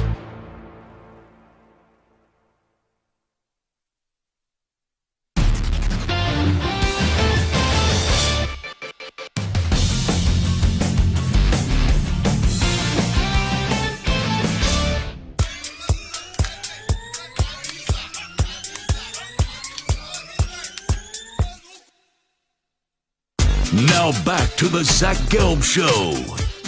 Terrence Oglesby played at Clemson. He does a great job now. I watch him all the time on the field to 68. We know UConn back-to-back national championships with their victory last night at Stan Hurley's World, and we're just living in it. Terrence Oglesby joins us right now on the Zach Gelb Show on CBS Sports Radio. Terrence, appreciate the time as always. How you been? I've been well. I got one more home game for the Charlotte Hornets before we close out the season. So I just walked into the Spectrum Center right now, still kind of buzzing off the performance that I saw from UConn yesterday. And I think what you said, it's Dan Hurley's world. We're all just living at it. Couldn't be more perfectly put. I mean, the guy controls everything college basketball right now in my mind. Now, I hate to say when a team wins a championship, like when you watch them at times, they could be boring. But I can't really put my finger on really anything with UConn that I'm blown away about throughout this tournament. And then you look up and you're always like, wow, I feel like they could play better, and they're still kicking everyone's ass, winning by over 20 points per game. It's unbelievable, really. And I think it's just the consistency in their approach. Like what they go about every single possession the exact same way. They're unselfish. Their offense, what Dan Hurley does on offense is, quite frankly, absolutely amazing, because they don't run offense to get to the second side. They run it to get to the third side of the offense, and it makes it really difficult to even be able just to keep up with all of their actions. And then out of nowhere, they'll throw a quick hitter to a guy that's slipping a screen like they got for the dunk when Samson Johnson passed the Caravan there in the second half. He reads everything incredibly well. That team was incredibly unselfish, and it's one of the best teams I've ever seen, might be the best team I've ever seen. The reason I say that is because, Zach, they don't rely on one guy getting hot. There's no spurtable guy. They just have a bunch of really good players, and they're going to go on these 30-0 runs and not do anything spectacular. That is a machine at work, and it has been unbelievable to watch these last 6 games. And I would love to see how they practice, because Donovan Clingan joined me last week, and I said, why do you guys not ever feel the pressure and you make it look so easy? And he goes, well, no one practices as tough as we do. Now, people have said that before, but with UConn, I actually believe that that's true, that their practices are probably so surreal that when they get on the court, the game just feels a lot easier to them. Yeah, and then look at the bodies that are up and down that roster. I mean, would they have 5 4-star kids and Stephen Castle, who's going to be a top 5 pick in the draft? Those are the freshmen that are coming up next. And you have to go against those guys every single day. And they do a nice job of vetting who they're going to have in there. He understands who he can coach hard, and those are the guys he recruits. He does an excellent job of vetting who he's going to put in that locker room.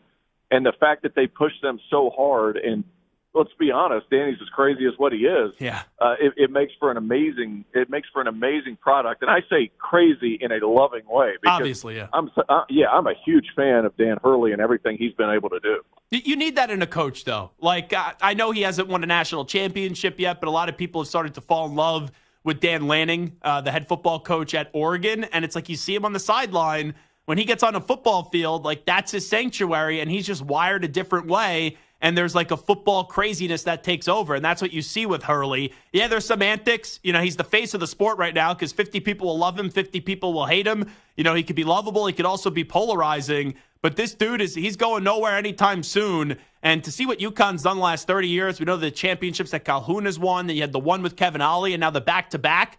And this team was more dominant than the team a year ago after losing your top two leading scorers. It's just effusive in the praise for one Danny Hurley and what he's been able to do. It's amazing, really. And I think the one hiccup that you ran into is when they decided to join the American Conference for God knows what reason.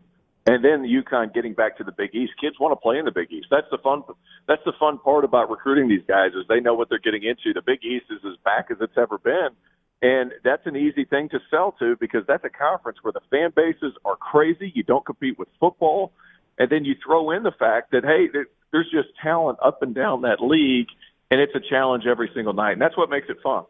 Terrence Oglesby here with us. Last year when we had you on, right after when UConn won the championship, I asked you over under 1.5 more titles for Dan Hurley at UConn, and you took the over. Now I start to wonder just how many more he's going to win because if he doesn't win at least one more, we'd all be shocked at this rate. Absolutely. I think that's where we're at right now. And now he's built the brand of hard work. And he – I'm not going to say he's figured out the formula because the formula is ever-changing. However, figuring out what kind of guys can succeed, you're going to have access right away to every top-flight recruit that you want. And let's be honest, too, every top-flight transfer that you want. I thought Cam Spencer, and people murdered me when I said this in December, I thought he was a better college player this season than Jordan Hawkins was last season. And I don't take that back at all. I said that, I want to say in December, and the reason I say that is he as athletic as Jordan Hawkins? No. Does he have as pure as a jump shot? No. But look at his numbers up and down the line from where he boarded, his percentages from three, his ability to attack the rim, his big-time shot making. He's not going to be as good of a pro, but Cam Spencer, I would argue, was a better college player. So, and not only that, they're big, they're strong. He's able to identify who he needs. That's why they're going to be so good. And I think they're going to continue being really good because he has access to whoever he wants at this point and the funding backing it. Who's a team or two, who's a program or two that you buy stock in and you say, okay, if people are going to really start to slow down UConn, this is a program with the right coach and the right history to kind of, go win a championship in the next few years? I think a national championship. I want to buy stock in Alabama, but are they going to be able to defend enough? I think Nate Oates has knocked out the portal as well as anybody could have, and I think he's going to continue doing that. He's a little bit more in NIL money, but I think he's a guy that's going to be able to carry that. You can go ahead and sleep on Arkansas if you want, but I feel like somebody made this comparison, so I don't want to take full credit for it, but it's almost like Cal. He's going to be a first-time divorcee from Kentucky. He's going to go to Arkansas. He's going to get it right. And then all of a sudden he's going to keep getting those same level of players, going to fix himself up a little bit, and they're going to be as good as ever. So there's something about Arkansas that I want to buy in. And then St. John's right down the road, Rick Pitino doesn't have a whole lot of time left. And I feel like if not a national championship, a Big East championship might be coming sooner rather than later because we all know we talk about lovable, crazy people. I think half the Big East fits that mold. Rick Pitino fits that mold, too. What about Duke? Are you buying into what Shire's doing? I know they get Cooper Flagg coming on in, and the expectation is supposed to be through the roof. They're going to be much better next year, and I think they're firmly going to be in the mix. I think I want to say, and correct me if I'm wrong, Zach, but I think next year is the last year of the COVID year, the extra year of eligibility. I think the power is going to return to the freshmen, and the fact that John's been able to continue to recruit the best freshmen every single year, that's going to bode well, especially after next season. But you didn't ask me about 2 seasons from now. You asked me about next season. I think Cooper Flagg is as good as advertised. And I think rim protection next year is not going to be an issue. It's not just Cooper Flagg. It's another couple of guys that are going to be really good there for the Blue Devils as well. I am buying John Shire. The difference between getting to the second weekend and making to a Final Four is huge. He might be able to do it next year, but there's some growing pains that come along with being a head coach, too, at that level. Wrap it up with Terrence Oglesby. Okay, you covered the Calipari to Arkansas part of it. For Kentucky, and next up for them, we know Jay Wright's going to say no. We know Dan Hurley's going to say no. I don't think it's going to be Pitino. They're going to go try to get Billy Donovan. We'll see if he will listen. The name I keep on going to, and I said this the moment that the job did open up, and when we found out that it looked like Cal was going to Arkansas, was Scott Drew. Do you think Scott Drew will ultimately take the Kentucky job if he's offered it? That is something that is impossible for me to know. However, I do think that he would be a great fit. He would be able to handle the fanfare there, and he's such a lovable guy that I think he would go in there and people would welcome him with open arms, and they would be good because he's recruited really well at Baylor. However, he is very comfortable at Baylor, and he has been able to – he just restructured his contract. Not to say they can't get out of it, but it's not nothing. Let's put it that way. I don't know where they go. It seems like the times have changed to where you don't necessarily have to look at Kentucky and be like, that is the job. Because the way things are set up and the amount of money that's been invested into these universities, you can win anywhere. Not just Kentucky, not just Duke, not just North Carolina, not just UConn. You can make certain levels of college basketball at whatever school. Look at Alabama, for example. Look at NC State this year. I mean, you can make things work at other places because the funding is there, and they're going to continue to place the funding there, especially when you look at some of these bigger conferences like the SEC and the Big Ten. Last thing I'll ask you, just give me your perspective, Terrence Oglesby, on what Caitlin Clark through the last 2 years really brought to the women's game. We all saw what the ratings were for the national championship game. I know she didn't win it, but man, there was a lot of times in March in the last 3 weeks where I was more entertained with the women's tournament. It's not just Caitlin Clark, with South Carolina, with Juju Watkins at USC. Obviously, what Paige Buckets has been able to do in her return, and the Angel Reese and Kim Mulkey connection at LSU. There was a lot more times I was more impressed and entertained by the women's tournament than the men's this past year. Yeah, I was not. That's okay that you were. I thought the men's game was great. I think it continues to be great. Look, what Caitlin Clark's done has brought a lot of eyeballs to the sport. I consider it two completely different sports. I don't even consider them in the same realm. They have the same lines on the floor. The games are played way differently. And I think the exposure that the women's game has gotten is awesome. It's terrific. But I think in order to talk up the women's game, I don't think you necessarily have to bring down the men's game, and it seems to be a reoccurring theme. However, I'm so happy that Caitlin Clark was able to do that. I have a daughter at home. For her to be able to see that, for her to be able to see her dominance, what she was able to do, the storylines that came along with the women's game this year, it's great for growth. And let's be honest, it's been great for ESPN too. It's all in all, I think it's been a massive positive. There's more. What's the right word? There's more good teams now with women's college basketball because the game is growing so much. And, of course, that's a great thing. He is Terrence Oglesby. Terrence, appreciate it. Always thank you for coming on, and great coverage all throughout the basketball season. All right. Thank you so much. There you go. Terrence Oglesby joining us on the Zach Gelb Show on CBS Sports Radio. I got to ask Ack a random question that's not really random, but I'm going to pretend like it's random. Just wondering. Inquiring minds want to know. How long have you been here at CBS since the inception, right? Yes. Now, how long have you been doing updates on just the radio? Since I graduated college. 19, I don't want to give that day away. 20 years, no. More than that. Keep going. But decades after decades after decades. Yes, I'm getting older. Rich Ackerman is a legendary update anchor. I wouldn't go legendary, but legendary. Okay. All right, I'll take it. There have been hosts in other markets that have come to the New York City studios, and they've met Ack, and they're like, I can't believe I'm meeting Rich Ackerman. Can't believe it. And I know one in particular. They have low standards. Who's that? Joe DeCamera. Oh, I love Joe DeCamera. He couldn't believe that he met the great Rich Ackerman. Ryan Hickey's parents, I think, were more excited to meet Ack than they were to actually hang out with their own son. Well, I mean, look at the two people involved, you know. I love Mr. and Mrs. Hickey. Yeah, they were They were fanboying and fangirling over you right before a Mets game. Okay. Would you ever include on a national sports network? The answer is no. Oh, you already know what I'm going to ask. Yes. An update on WrestleMania? No. Okay. Now, there was an update anchor that did include an update on WrestleMania. We will react to that when we return. We'll do maybe an old little tribute to Tiki and Tierney. Was it inbounds or was it out of bounds? We will figure that out when we return in a few moments on CBS Sports Radio. Here is a man that gives you award-winning updates. He gives you serious updates, and he only gives you the information that you need. He is the legendary, the sensational, the wonderful, the marvelous. Some might say slightly better than mediocre. You know, what Dan Hurley is to basketball is what Rich Ackerman is to sports updates. He's got 2 titles. I have 0. Just take the compliments. So Just say thank you, sir. May I have another? There you go. Here he is, the great Rich Ackerman.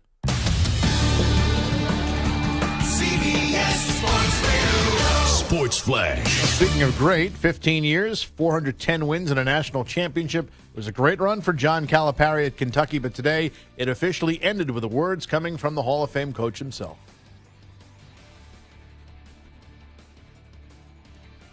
And the computer is frozen, so we can't play those words. But you'll hear them at some point today. Ack will rise above the technical issues. That's because he's a legend. Well, the legend has spoken. That was John Calipari. Next stop, Fayetteville, Arkansas, although he would not officially confirm that. There are just a few regular season games left in the a few games left in the regular season in the NBA. The fight is on for playoff positioning. The Sixers are intriguing. They'll take on the Pistons tonight, currently 7th in the East and headed for the play-in game right now, but they have been revived with the return of Joel Embiid. They have won 5 in a row, with Tyrese Maxey having 52 in Sunday's win. The Bucks are second. They've dropped 4 in a row and will host the Celtics, who come to Milwaukee with a 5-game winning streak. Baseball today, right now at Fenway, the home opener for the Red Sox, who trailed the Orioles 5-1 in the top of the 8th. Earlier, the Tigers, with 4 in the 9th, beat the Pirates 5-3. I'm Rich Ackerman. This is Jim Rome. We are talking to the biggest names in all of sports in the jungle weekdays from 12 to 3 Eastern on CBS Sports Radio. CBS Sports Radio.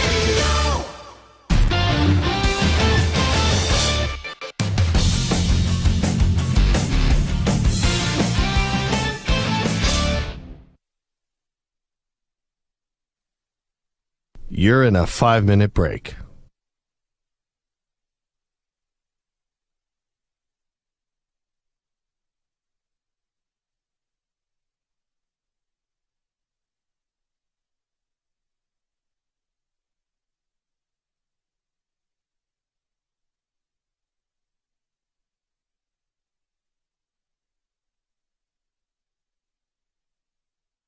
Four minutes, 30 seconds remaining.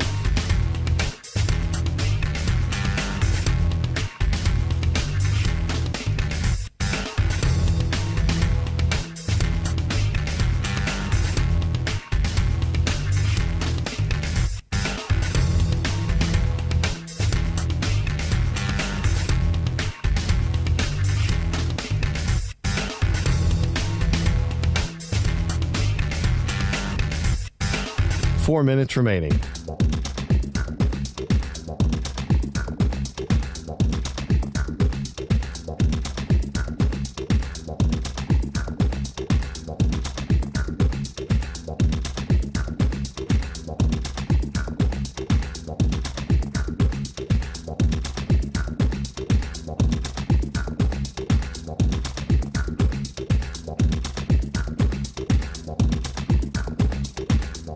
Three minutes, 30 seconds remaining.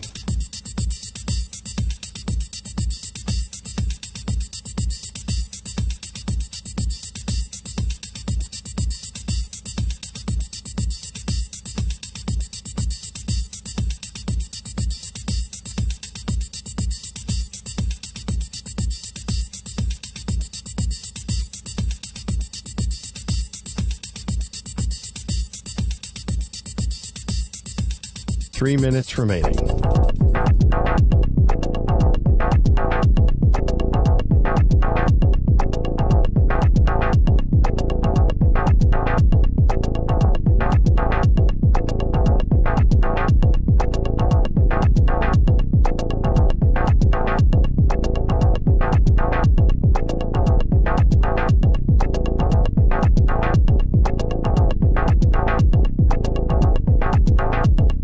2 minutes, 30 seconds remaining.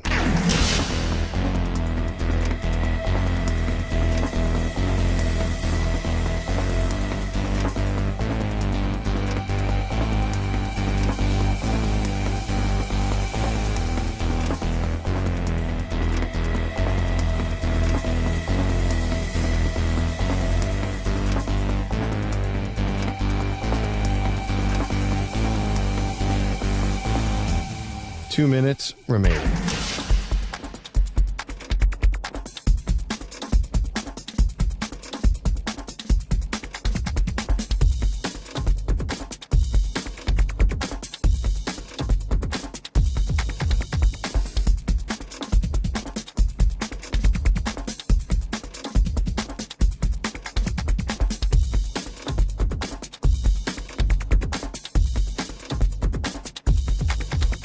One minute, 30 seconds remaining.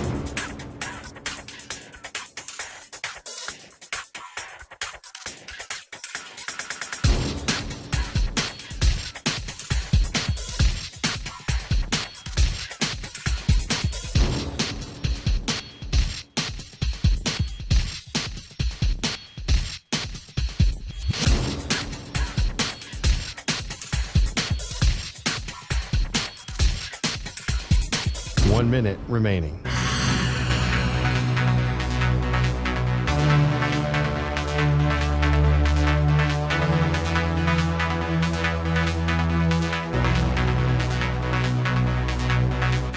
Forty-five seconds remaining.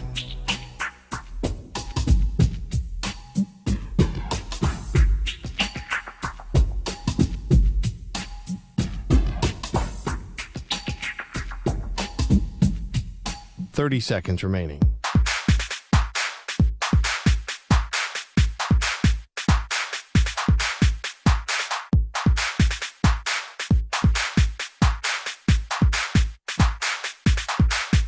Fifteen seconds.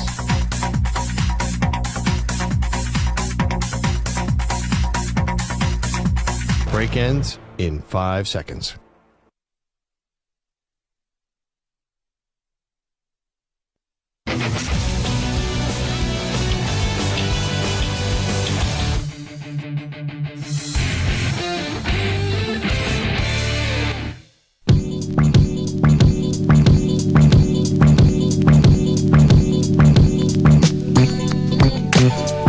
Now back to the Zach Gelb Show. All righty, this is Zach Gelb Show on CBS Sports Radio. This portion of the show, of the extravaganza, is brought to you by Wesley Financial. Stuck in a timeshare and want out? Contact Wesley Financial Group now and get a free timeshare exit information kit at wesleyfinancialgroup.com. So, I've seen a lot of conversation on the good old cesspool of Twitter, now called X. And the conversation has to do with Peter Schwartz, longtime update anchor, Peter Schwartz. So Peter Schwartz was doing his update, I think his update shift, on Sunday evening, and he gave an update on WrestleMania. Let's hear how it sounded. Now to WrestleMania 40 in Philadelphia, and it was time to finish the story. Come on, Tony! Crossroads! Cover! Finished the story! Michael Cole on WWE Network. Cody Rhodes defeats Roman Reigns to win the WWE Undisputed Universal Heavyweight Championship. I'm Peter Schwartz. All righty. I wasn't expecting that. The way that it was being written about, I thought I was going to be irate about it, but I thought that was entertaining. I did. Now, you could question if WrestleMania should be in the updates. Now, that was probably Sunday night. So, what did you have Sunday night? All right, you had a very important women's national championship game, right? You had to get that in the update. South Carolina defeated Iowa. You had some baseball games going on. You maybe had some preview sound of the men's national championship game. You know, a few hockey scores. But outside of that, not like there's a ton going on. It's not like we're in the thick of football season where it's college football and the NFL, NFL and college football over and over and over again. So I'm okay with that. When I first heard about this, and that's why you always have to listen to things, I thought I was going to be livid. Now, I will say there was a time where Peter Schwartz didn't think it was important to talk about the draft lottery for the NBA when some guy by the name of Victor Wembanyama was going to get drafted. And we were going to find out where Wemby was going to go, even though the draft wasn't that night, but it was a lottery. We all knew he was going to be the number one pick. And Peter Schwartz admitted on the air that it was something along the lines of, because I remember DA and I both killed him for it. He was like, I never heard of this Wembanyama guy until I did the update. And I was like, yeah, Peter, you can't be doing national sports updates when basketball is the second most talked about sport on the network, right? Football is one, and then it's basketball two.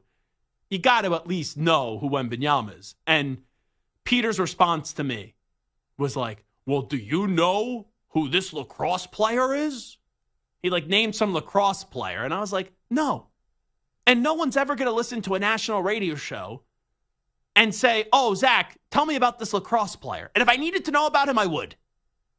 So I find that funny how Peter was skeptical about including the draft lottery results with the Spurs. The lottery's coming up later tonight. We'll see who gets the number one pick to get Victor Wembanyama. He didn't want to do that. And he was just adamant in the response how DA and I were crazy at the time. But now we get WrestleMania updates. So Boomer and Gio on WFAN and CBS Sports Network, they played that update like we did. I have not heard this yet, but Samter, is it safe to say they were critical of Peter Schwartz? We'll let the audio speak for itself. Okay, that's going to make me assume. You know what happens when I assume, but I'm going to assume that they were very critical of Peter Schwartz. All right, so WWE is scripted. Yep. It's not a sport. It's not. I mean, they are athletes, and what they do is I could never do. However, the results are scripted. It's like going to a Broadway play. Now, I know the finale last night of Curb Your Enthusiasm, the series finale was last night. It's essentially like saying what happened at the end of that finale and putting it in the sports update. It's the same type of thing. I mean, and I am not downplaying the popularity of WrestleMania. It was huge. But to put it in the update after the Devil score? Come on! It's a scripted outcome. I mean, it should not be in the sports update. You agree? No. Yeah, of course not. Right. I thought it was entertaining, so I'm fine with it being in the update. The only thing I'll push back on, if he's... And I watched the Curb Your Enthusiasm series finale. I thought it's very tough to ace a finale. Most of these are terrible. Like the ending of The Sopranos, people didn't know if the cable box went out or if they just faded to black. Right? That was a big thing. I was like, oh, the power went out. Oh, wait, no. That was just how they ended the show. So it's not always great how you end a season finale. Heck, all right, Larry David and Jerry Seinfeld know that from Seinfeld. And they kind of poked fun at that in the ending of Curb Your Enthusiasm. Oh, I may have just gave it. I don't know. I don't think spoilers have... It's gone on long enough, so I apologize on that. Yeah, it's less than 24 hours. You definitely can't do it's not less than 24 hours. It was on Sunday night. It's now Tuesday. Oh, okay. Yeah, but less than 48 hours. Are people with they're watching? When I watched WWE as a kid, you watch that live on pay-per-view. Do people wait several days to then include it? To then watch it? No, I mean this update was Sunday night, and WrestleMania is 2 days. No, sure. WrestleMania. But you're watching it live, so I don't get the comparison that Gio was making. It would be including Curb Your Enthusiasm. So I guess Gio made that comment yesterday after Schwartz's update Sunday. His point was Curb Your Enthusiasm is entertainment. It's not a sport. It's just a pre-scripted thing for your entertainment, which is what wrestling is. Gotcha. Wrestling is just a pre-scripted thing for your entertainment. Mm-hmm. So giving a wrestling update is the same as giving a Curb Your Enthusiasm update. Okay. You know who I wish still worked here? Taz. Oh, that would be fun. Because Taz, and I got along with Taz, but supposedly some others that would talk down on wrestling or say what you just said, like wrestling's entertainment, it's scripted. Taz got very annoyed at those people. There was one jolly fellow that used to work here. I don't know whatever happened to him. They may have just moved him down the hall.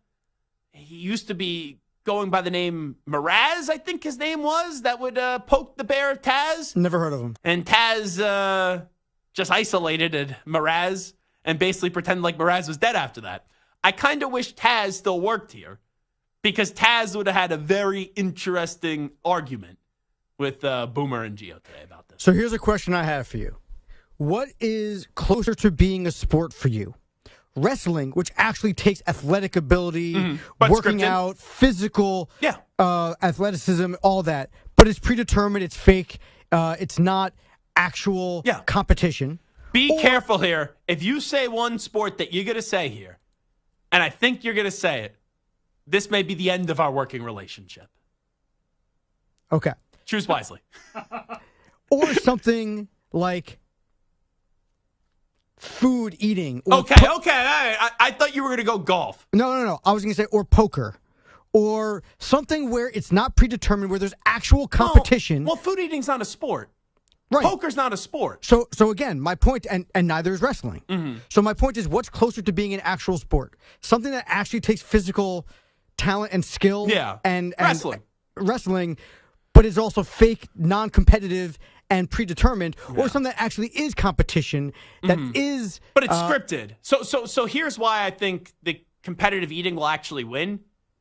Well, they may script for Joey Chestnut to win. They may make it easy for Joey Chestnut to win. No, it's not scripted. He's just better than everyone else. But what I'm saying is, at least you don't know what the outcome is going to be. Correct. In wrestling, yes, you may not be always able to predict the outcome, but they know what the outcome is going to be before that. But there is a lot of physical ability and that the guys goes who on. are wrestling, they're not trying to win or lose. They're being suffer. told whether they're going to win or lose. So I guess my point is, is sport something that is physically difficult like wrestling, or is sport something that is actually competitive where there's actual people determining the winners and losers based on their actual play? Authentic, athletic competition. So competitive eating is more of a sport than wrestling?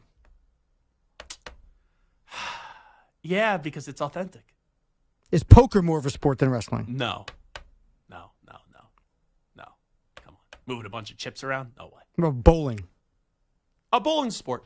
Okay. Bowling's a sport. Darts? Darts sport. Pool. Billiards. Pool's a sport. All right. Yeah.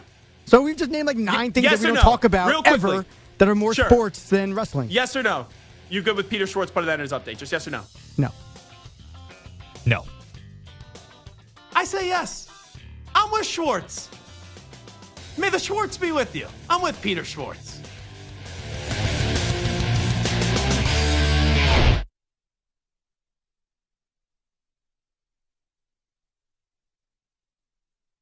You're in a 5-minute break.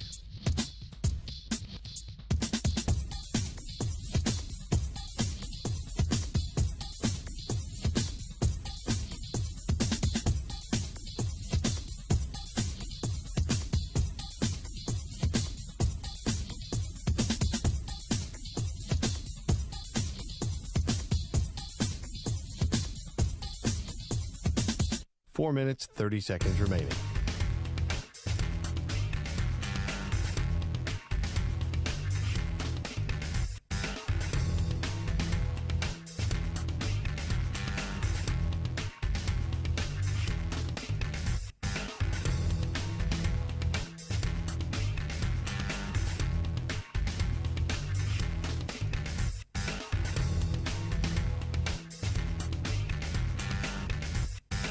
Four minutes remaining.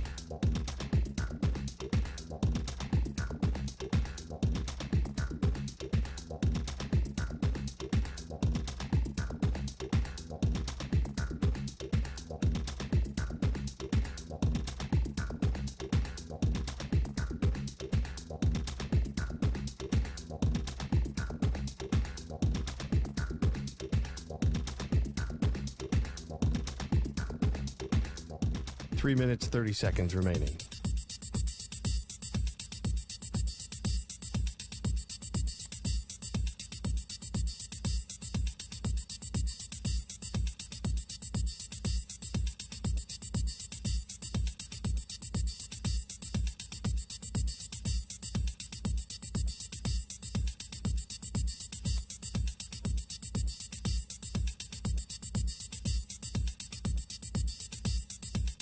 3 minutes remaining.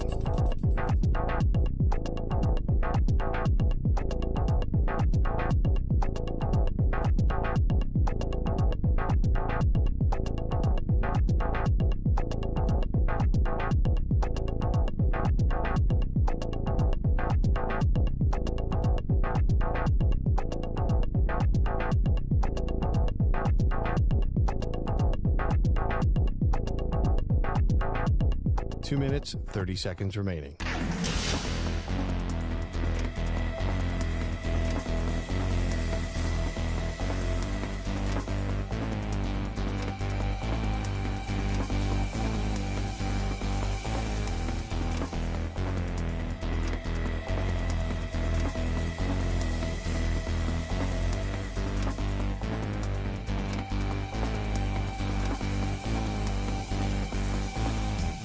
Two minutes remaining.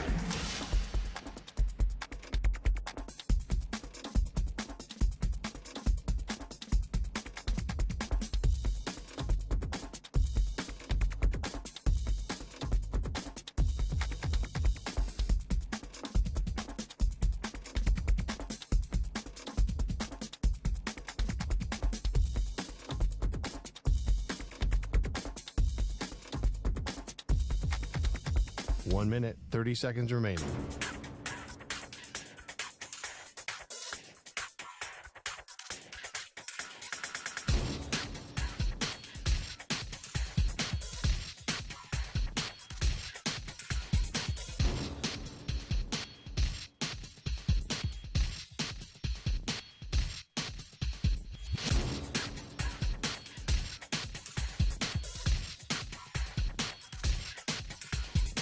One minute remaining.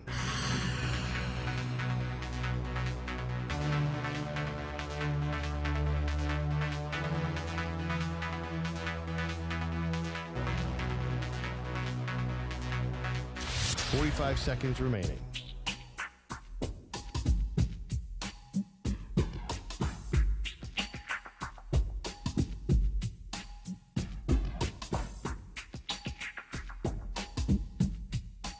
Seconds remaining.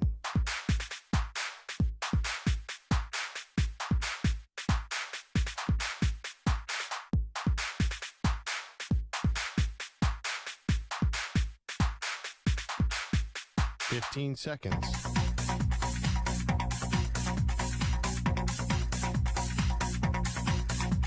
Break ends in 5 seconds.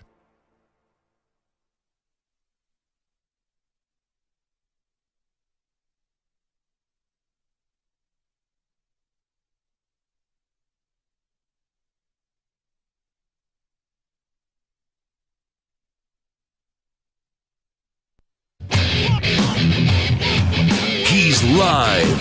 He's nationwide on CBS Sports Radio. This is the Zach Gelb Show.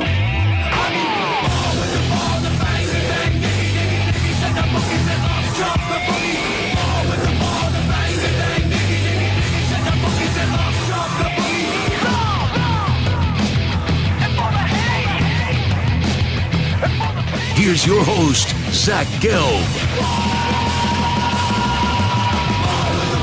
And away we go, hour number 3 of our radio program. That's right, it is the Zach Gelb Show on CBS Sports Radio. John Calipari, as you know, he is leaving Kentucky. He confirmed that today with a video to Big Blue Nation from his couch. I didn't see any dog in it today. I didn't see any stroller in it today. And now we await for the official announcement that he is going to be the next coach at Arkansas. Samter sent me some photo that's going around the good old internet, and it's inside, and I'm assuming that this is true. Maybe it's photoshopped. If it is, then who cares, because we all know what's going to happen. But it was inside the Arkansas facility, and there's already a photo of the new leader of the Pig Suey chant in John Calipari in Arkansas red. So people are already working up the Photoshop skills, and they're doing it pretty damn good. So that's going to be the inevitable. And now we wait on what Kentucky is going to do next. Nate Oates made it clear yesterday he's not going to Kentucky. Jay Wright will play that audio later. kind of said he wasn't going. I know he's not going, but a lot of people said, oh, this is convincing audio last night. I didn't think it was convincing audio. And we also know that Dan Hurley is not leaving UConn for Kentucky. So who else remains? I don't think Rick Pitino's a serious candidate. Debbie Antonelli was on with this yesterday. She suggested Brad Stevens. But I think this is going to be, and I said this yesterday, out of the realistic candidates, the three realistic candidates, Nate Oates, Scott Drew, and then Billy Donovan. One of those three need to be the next head coach. Oates has taken himself out of the conversation. Maybe he wasn't actually really in the conversation. There's some conflicting reports out there on that one. But either this needs to be Billy Donovan or it needs to be Scott Drew. So we'll connect with Matt Jones, the host of Kentucky Sports Radio, longtime radio host, does a great job covering the Kentucky sports scene. He's going to join us 18 minutes from now. But let's get back to the good old football. So I got very excited an hour ago when Evan Silva reported that the Commanders did not have a good meeting with Jaden Daniels. And now Jaden Daniels is intent on playing for the Patriots. I want to believe that report is true. I want to eat up that report because I want my Patriots to get Jaden Daniels and I do not want Drake May. But I need to be fair too. We went after Tony Pauline yesterday for his report about what he's hearing about Malik Neighbors. And I've always said this about the NFL draft. It is such a slimy process where people go after, and I don't want to call them kids, but they go after young adults just to try to make their draft stock fall down because ultimately they want a narrative out there so they could go get that player. Now, it doesn't mean that everything critical said about a player isn't true, but it's lying season. And right now, it's the height and it's the apex of lying season. And even though I will make one exception because I want the Jaden Daniels report to be true because I want him to be on the Patriots, I got to be fair, and I always say this. Once the combine happens, everything after the combine and during the combine is a load of crap. Like, remember last year? I was sitting at the draft, and everyone's like, oh, C.J. Stroud, his stock is falling. And I sat there, and I'm like, you know what? C.J. Stroud's going to be the second overall pick of the draft. And then I was able to predict, because all these people were talking about Tennessee maybe moving up to go get Will Anderson Jr. I'm like, why not the Texans also move up to get Will Anderson Jr.? And it happened. So usually what you hear from now until the draft, just fade it. Go the other way. It's kind of like in gambling when you know that everyone's on one team. Oh, what don't we know? All right, I'm just going to go the other way, even though it makes no sense to go the other way. That's what you got to kind of do this time of the year. But let's get to two more reports that are out there because they're still talking points, and you can have bigger conversations about them. Armando Salguero, who has been a longtime NFL reporter, now works at Outkick, he is reporting that the Cardinals are seeking 3 first-round picks to move down from number 4. And he says if they can't get 3 first-round picks to move down from 4, then his guess is that they will end up taking Marvin Harrison Jr. So, I don't think there's anything crazy from that report. Like, sometimes you hear these reports now, and you're like, oh, that's a bunch of baloney. The Cardinals, sitting at 4, if you have quarterback go 1, 2, 3, then the question becomes, if let's say the Patriots don't trade, if let's say the Commanders don't trade, the Bears don't trade, and it goes Williams, May, Daniels, in whatever order you want, then that 4th and 5th pick becomes very big. Because I really do believe if J.J. McCarthy is on the board at 6, not that I think he should be the 6th overall pick in the draft, but I don't think the Giants are going to pass up on J.J. McCarthy or Drake May if either are still available at 6. So then you have teams like Stu's Raiders. You have teams like the Minnesota Vikings, maybe even the Denver Broncos, that could all consider jumping past the Giants, whether that's at 4 with the Cardinals or 5 with the Chargers. Because if 3 quarterbacks go off the board and the Giants have the option at the 4th quarterback at 6, I do think they will take the quarterback. So here's the bigger question here. Will the NFL, with Monty Ossenfort now in year 2, Jonathan Gannon in year 2, is that the right formula? When you have a quarterback that's good, we don't know if he's a franchise quarterback, we don't know if he's great, but you don't have a lot around that quarterback. Can a still newish regime trade back in back-to-back drafts and be able to see through this rebuild? The team that I will throw out there, the Houston Texans. The Texans basically punted. And I know they got a ton of draft capital from the Deshaun Watson trade. But the Texans, with Nick Caserio, basically punted on 2 seasons when they first hired David Culley to be the coach and then fired him after 1 year and then hired Lovie Smith after that, where we all knew neither of those 2 gentlemen were going to be the long-term answer. But they were afforded the patience from the McNair family. And look, then last year, they said, we're not punting anymore. We're taking Stroud at 2, and we're moving up in the draft to get Will Anderson, and boom, immediate turnaround where not only were they in the playoffs, but they were in the divisional round. Ultimately, you got to win, though. Like if the Texans last year were a 5-win football team, I don't know if Nick Caserio's back. Or, at worst, Nick Caserio's in the hot seat entering the season. Now, Nick Caserio could do no wrong, and this tandem of Nick Caserio and DeMeco Ryans is a great 1-2 punch. So the Cardinals last year were the team that traded back from 3 to acquire another first-round pick, and the Texans swoop up in at number 3. Can the Cardinals do that again this year where they trade back?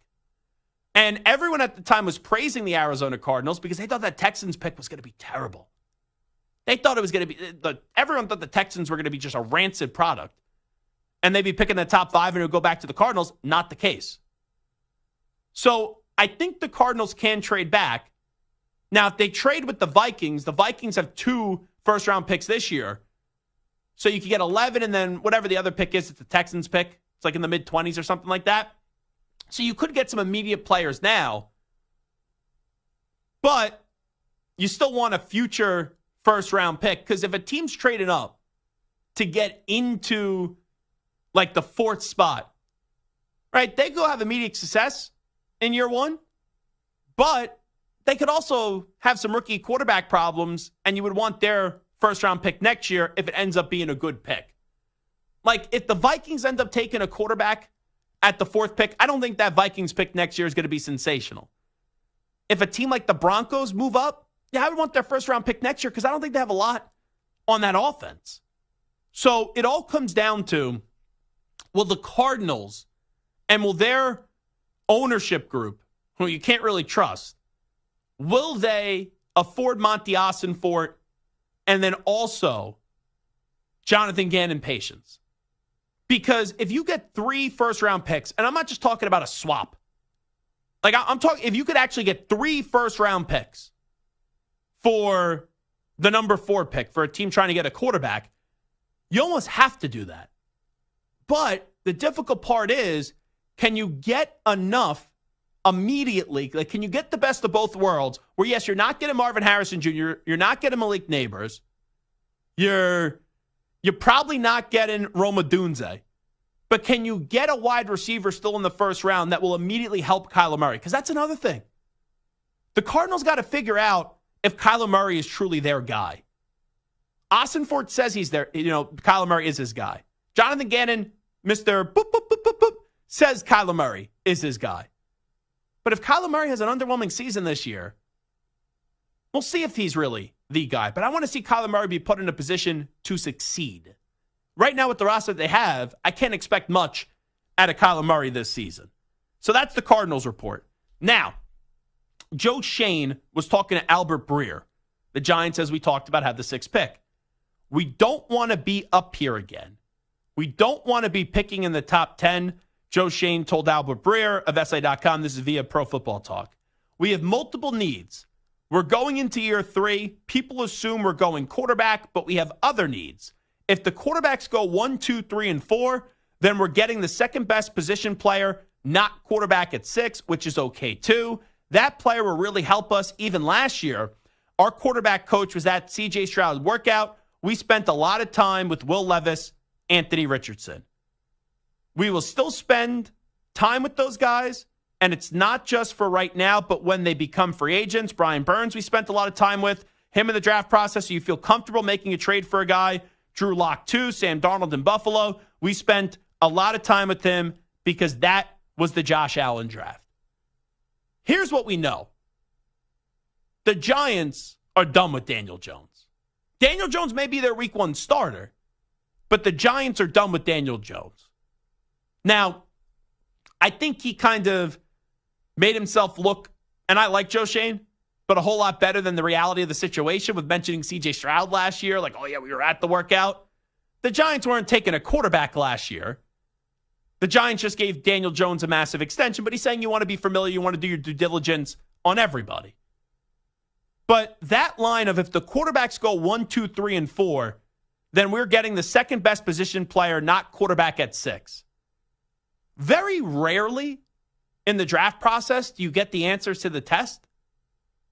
But Samter, this is not coming from a reporter. This is not coming from sources. This is from the source in Joe Shane. When he says if the quarterbacks go 1, 2, 3, and 4, then we're getting the second best position player in the draft, that's him basically telling you, we'll take a quarterback at 6 if only 3 quarterbacks go before then. But if 4 quarterbacks go in 1 through 5, in any way, whether it's, the Cardinals or the Chargers, one of them trading the pick, and then obviously the Bears, the Commanders, and the Patriots all taking quarterbacks, then they will take a positional player.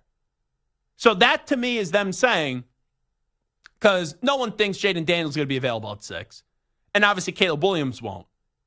That's him saying if Drake May or J.J. McCarthy are available at 6, that will be the pick. But if neither of those 2 players are available at 6, then we're going to take the best positional player, which could be Rome Odunze, could be Malik Neighbors, could be Marvin Harrison Jr., if somehow, some way he's still available. Could be Joe Alt, the offensive lineman out of Notre Dame. Like, you pretty much can name any player in the draft. That could be the pick if it's not a quarterback.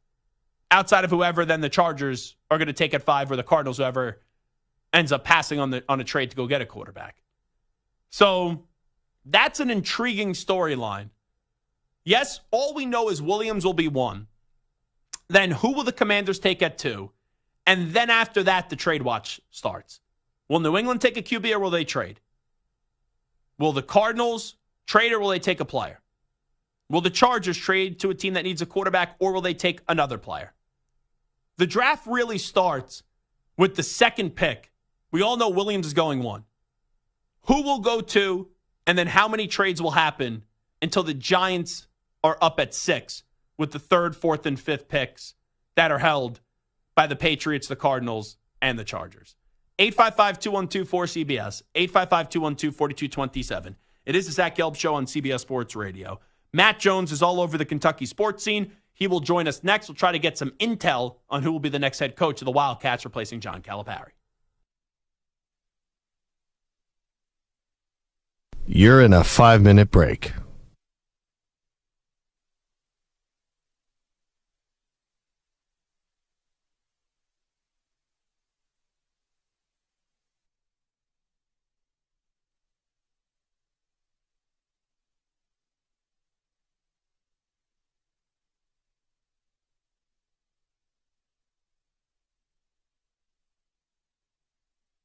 Four minutes, 30 seconds remaining.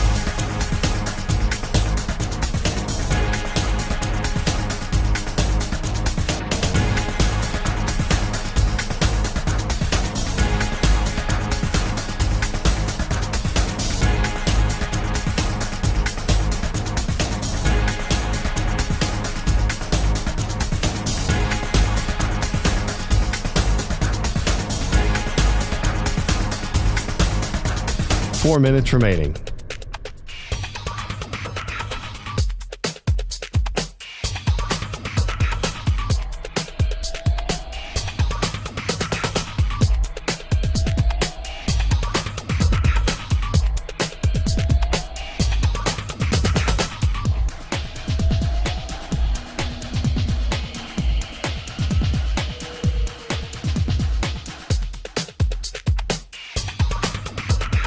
3 minutes, 30 seconds remaining.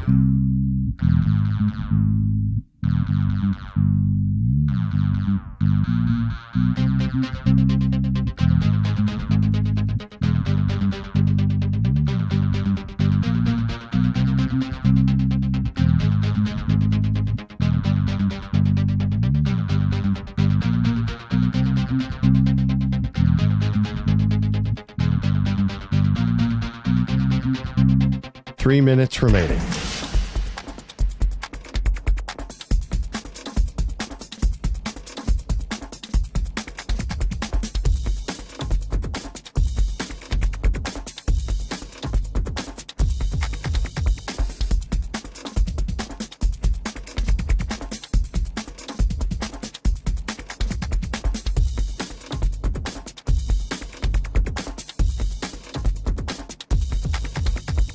Two minutes, 30 seconds remaining.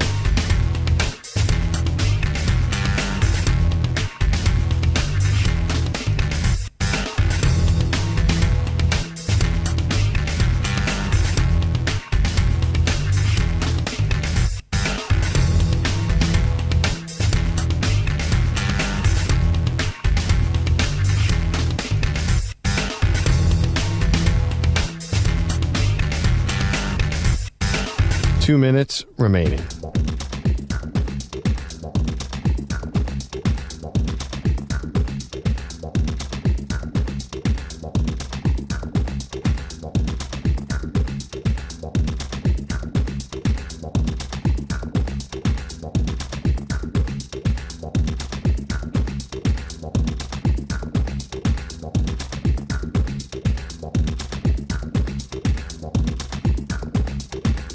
One minute, 30 seconds remaining.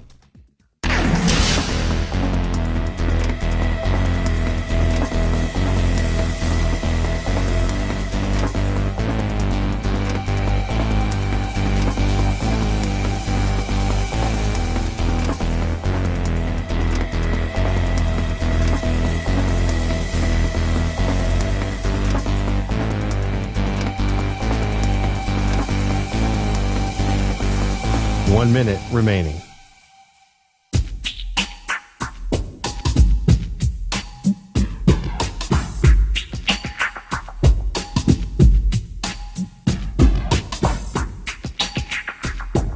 .45 seconds remaining.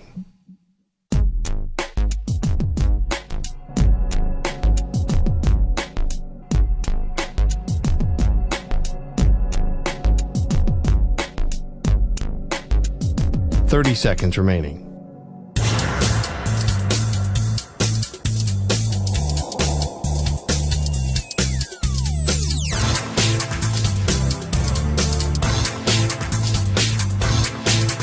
.15 seconds.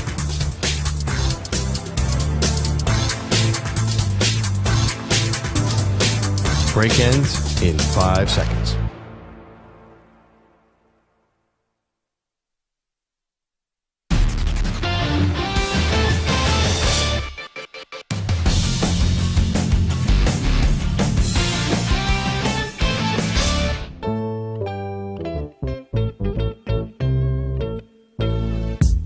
Now back to the Zach Gelb Show. All righty, Samter put a poll out there on the CBS Sports Radio Twitter page.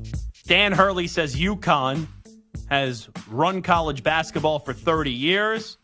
Who has been the best college basketball program since 1994? Samter put this poll together. UConn, Duke, UNC, Kentucky. My answer is UConn. Samter's answer, because he's a Duke homer, is Duke.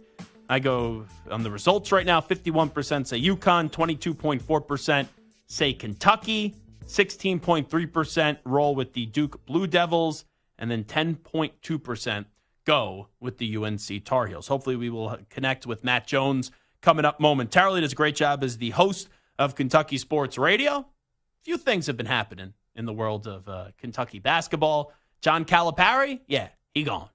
And he's off to Arkansas. We'll wait for that official announcement. And now everyone is wondering who will the next coach of the Wildcats be. So let's welcome in the best voice covering Kentucky sports, and that, of course, is Matt Jones. Matt, appreciate the time. How you been? Thank you. Zach, I got a question for you because I don't know. Where did you grow up? Where are you from? I'm from Long Island in New York. I knew it Because here's how I judge where people are from. Do you say Calipari or do you say Calipari? And all of you that say Calipari, I knew you were a Northeasterner from that right there. Everybody else is Calipari. So that's how I know. That's how I know the residents of people. You got it. Well, you'll probably realize through a lot of this conversation, I will say things and you'll be like, "What planet is this jackass on the radio from?" I've been to like 3 Islanders playoff games. I love it. I'm a Ranger fan, so we don't need to talk. Well, that's okay. Everybody has their fault. So let's first start off with this, Matt.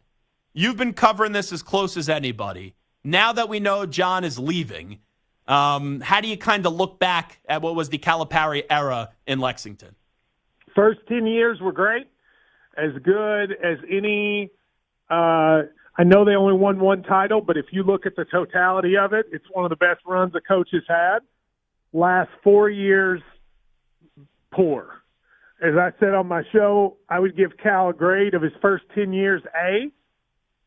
His last 4 years, C to C minus, which means a solid B to B plus to B, and an overall positive experience, but one that didn't end great.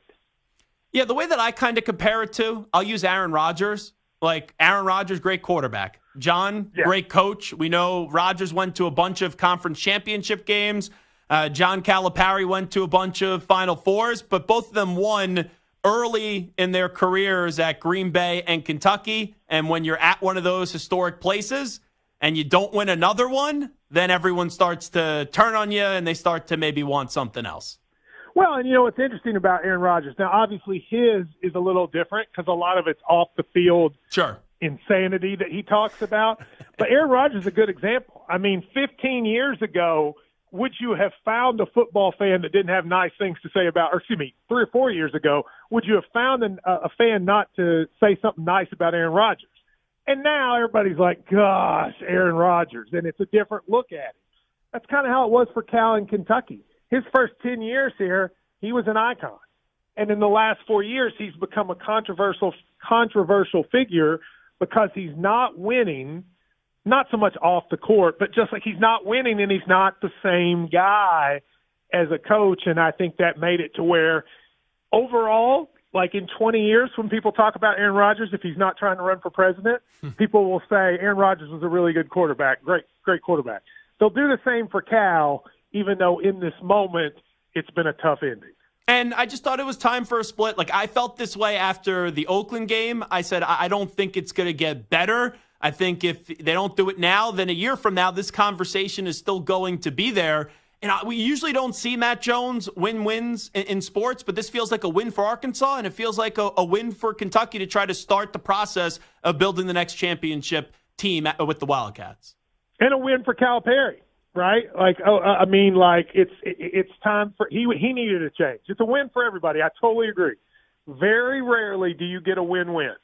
This is a win-win. Kentucky needed to move on. Cal needed to move on. Arkansas was to the point that it looked like they were going to have to hire you to be the coach. So, like, they get a big name. I think this is a great moment. Like, it's a great transaction for everybody involved. And it, you know, Kentucky owed Calipari $35 million, which they don't have to pay anymore. Yeah, absolutely. That's a big part of it. Matt Jones here with us. So yesterday we had Josh Pastner on, and Josh predicted that Scott Drew is going to be the next coach of Kentucky. And I had a lot of negativity sent my way from some in Big Blue Nation about the possibility of hiring Scott Drew. And I understand that may not be the majority. It just may be a vocal minority. But I don't understand why some Kentucky fans would oppose the hire of Scott Drew. So since you're more plugged into the situation, how real is that backlash maybe? I think it's there a little bit. I don't totally get it because I don't know who they want, right? Like, I mean, Danny Hurley and Billy Donovan, to me, are the two people that will be the top two choices, and Kentucky fans would be pretty much universally happy. But I don't think either one of them will likely say yes. If they do, then that's who they're going to hire. But if they don't, I would just ask people, who's been more successful than Scott Drew? I mean, think back for a second. Scott Drew took over that Baylor job in 2005. When he took it over, do you remember what was happening? They were coming off a murder investigation with their players, And it was literally probably, along with like Northwestern, it was probably the worst job in Power 5. Baylor had only made one NCAA tournament before Scott Drew got there. One in its history. And then he's won a title there. That's amazing. That might be the best transformation of a program ever. So I don't really know what Kentucky fans want if they don't want that. But you're right. There are people who I think because he's not a very sexy name and he's kind of quiet, he's a little bit like a vanilla cracker, that like he's just kind of boring, right? Like I think it's just made it to where people just don't think it's going to be, a sexy pick. You know what it reminds me of, Matt? It reminds me of the crazy A&M fans that were freaking out over Mark Stoops potentially being hired. Like Mark Stoops had 2 10-win seasons at Kentucky football. Had Calipari have to apologize for saying that it was a basketball school. We all know Kentucky is a basketball school. That's what it reminds me of. If Mark Stoops had done that and won a title. Yeah. I mean, that's what Scott Drew did. It's crazy to me. I agree with you about A&M and Mark Stoops. I thought that was weird, but and I love Mark Stoops. Yeah. But Scott this is Mark Stoops on steroids. He's been even more successful than Mark Stoops. Yeah. So but now to be fair though, A&M thinks they're Alabama, yes, but they're A&M. Kentucky is Kentucky, so it is a different kind of thing. Why don't you think Billy Donovan is going to take the job if he's offered it? Just because I don't know if he wants to go back to college. I mean, it's odd because people used to say college was a lifestyle job and the NBA was a grind. Totally different now. I think that's almost flipped, right? I think college is now a grind because of the portal and all that. And the NBA is oddly more of a lifestyle job, as crazy as that sounds. So you just got to say, does Billy want to come back and do that? But remember, he was an assistant coach here. He started under Pitino here. He's lived in Lexington. He still has family here. So it wouldn't be crazy to me if he took the job. Wrapping up with Matt Jones, who joins us right now. Nate Oates, I know that he put it out last night that he's staying at Alabama. How serious was the interest of Kentucky in Nate Oates? I think the 3 guys I mentioned, Hurley, Drew, and Donovan, I think Oates was the 4th person the inquiries were thrown out to. Like, if we get to this point, would you be interested? And I think the initial word from him was yes. And then I think Alabama people were like, what do you want? And he, I think whatever it was taken care of, and so then he pulled out.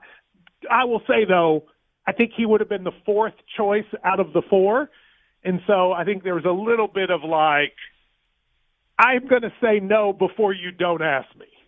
You know what I mean? So I think I think maybe there was a little bit of that, too. Just curious. Obviously, Jay Wright is going to say no. Dan Hurley. He's the first call, by the way. Yes. He's the first call. Hey, everybody just assumes he'll say no, but they have probably already called him. Mm-hmm. So let's just say Wright says no, Hurley says no. We know Oates is already out. Let's say Billy Donovan says no, and then Scott Drew says, I want to stay at Baylor. Who does then Kentucky look for? Then I think that it's a wide open process, and I think it could be one of about 5 people. Chris Beard, Tommy Lloyd at Arizona, Shaka Smart, Sean Miller. Those are the names I've heard. But I'll be surprised if it gets past Scott Drew. I'm going to have to – Scott Drew's making $3.5 million. Kentucky will pay about 10 or 11 if they want it. I'll be surprised if he turns that down to live in Waco. But we'll see. You never know. So your expectation is going to be that Scott Drew is probably the guy to be the coach? My expectation is it is probably Scott Drew unless Hurley or Donovan surprises people and says yes. Gotcha. Wrap it up with Matt Jones. I saw that Kentucky broadcaster Dick Gabriel said that John Calipari asked Kentucky to counter Arkansas's offer. Is there any truth to that from what you've been hearing? Well, at this point it doesn't matter, but I think maybe he got some cold feet. I don't know about the word counter offer. I'm not sure I would say that. But I don't think I think there was some time yesterday where maybe there were some second thoughts and if I came back, what would happen? But I think UK said no. So I think that then made the decision. If he had cold feet, UK basically said, sorry, ain't happening. And now the most important question I have to ask you, what are your thoughts on having a stroller for your dog, by the way? Well, so I would love to laugh at that, okay, because that video was ridiculous. But to be fair to Cal, he has a dog that's very old and close to dying, and he probably had that in case the dog couldn't walk or whatever. So we thought that yesterday. We'll give him a pass on that. We said if the dog is healthy, you can't be having a stroller, but if there's something wrong with the dog. The dog is very sick. Otherwise, I agree with you. It was an absurd look on paper. It was crazy. But here's what was absurd about it to me. Cal knew that there were cameras waiting outside of his house, and he did that on purpose, which I thought was kind of strange. But you know, take the dog part out. You forget the daily human duties. Like you'd say, okay, someone else could go walk the dog when everyone wants to go talk to John Calipari, but this guy still had to walk his dog in some capacity yesterday. It's a very Cal thing to do, by the way. Like everybody's like, what is Calipari going to do? And Cal just walks in front of the cameras and says, sorry, I'm walking my dog. That's such a Calipari thing to do. It's hilarious. Timeline here, how long do you think it will take until we find out who the next coach is going to be? If it's one of the – okay, well, all right, so it depends on the person. If it's Hurley or Drew, it'll be before the end of the week. Donovan's play-in game is April 17th, so it's going to have to be at least after that. If it's none of those three, then I think it extends into next week because they'll do a wide search. But if it's Hurley or Drew, I think we know before the end of the weekend. He is Matt Jones. Great job, host of Kentucky Sports Radio. Matt, thank you so much for checking on in with us today. Appreciate it. Thank you. Appreciate it. You got it. There he is, Matt Jones, joining us on the Zach Gelb Show on CBS Sports Radio.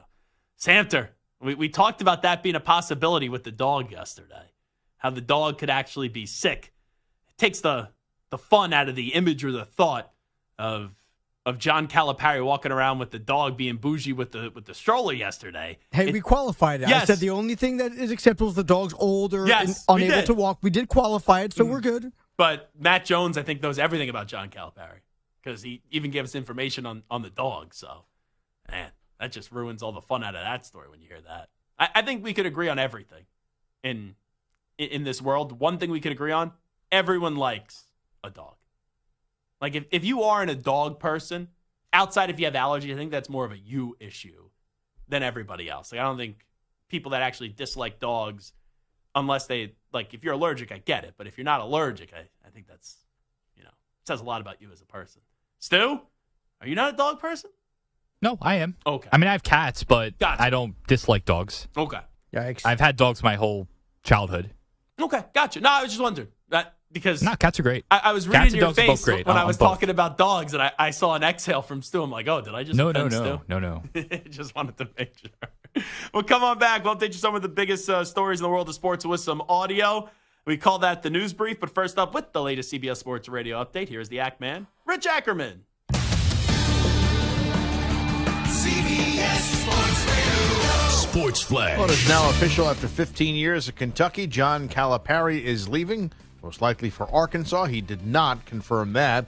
His former player, Rob Dillingham, is also leaving school, entering the NBA draft. The Timberwolves have been a terrific story this year, currently tied with Denver for the top spot in the West. The Wolves have done it the last few weeks without the injured Karl Anthony Towns. They'll host the Wizards tonight, and head coach Chris Finch said a number one seed would go a long way. It's going to be such a hard playoffs. It might be the hardest playoffs ever.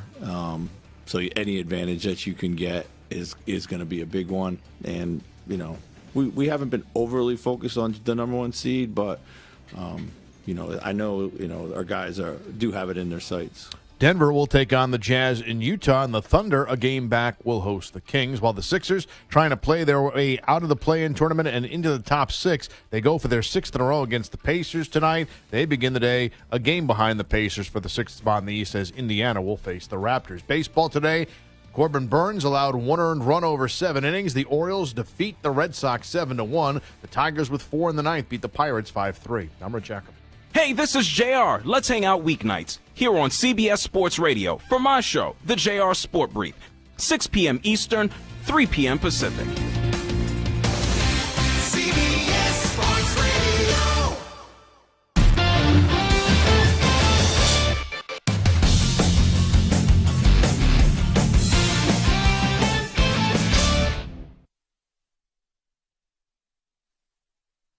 You're in a 5-minute break.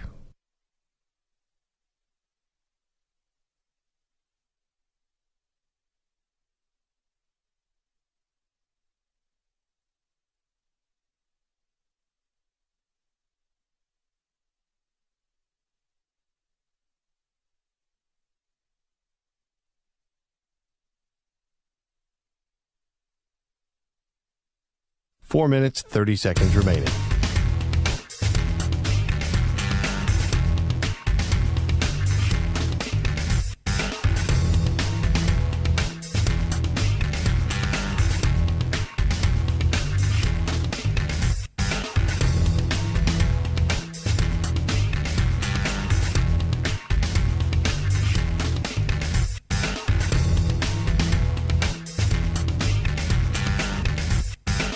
Four minutes remaining.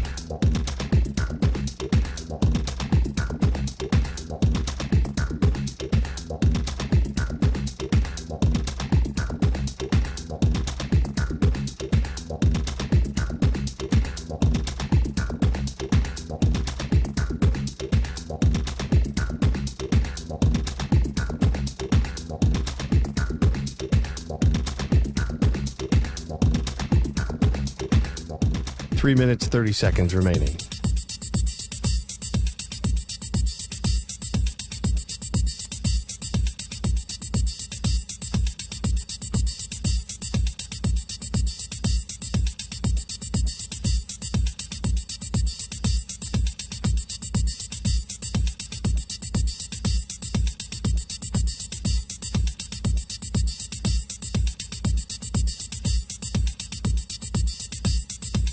Three minutes remaining.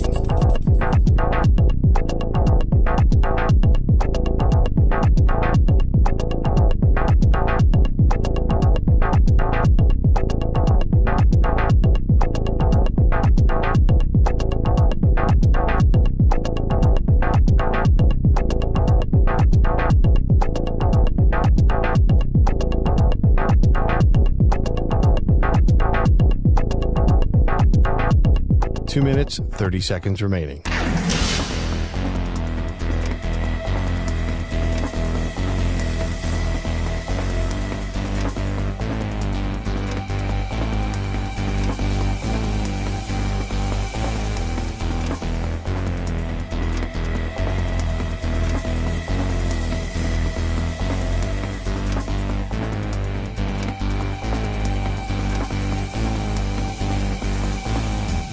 Two minutes remaining.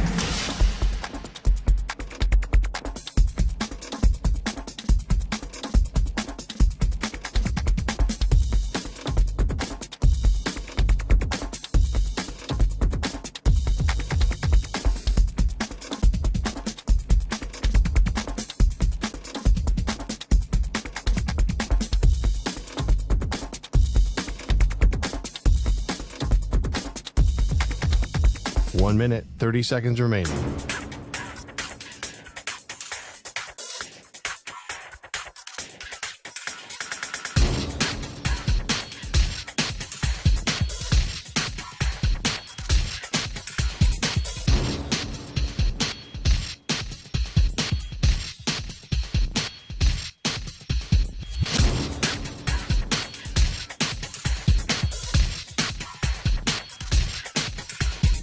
One minute remaining.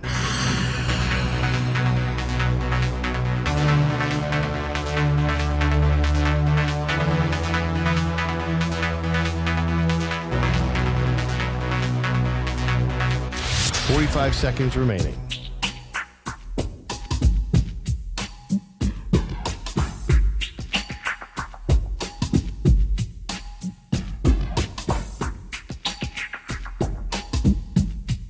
Thirty seconds remaining.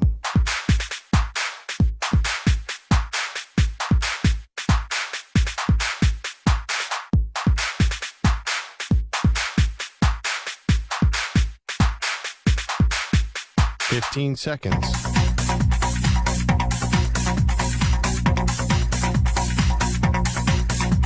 Break ends in 5 seconds.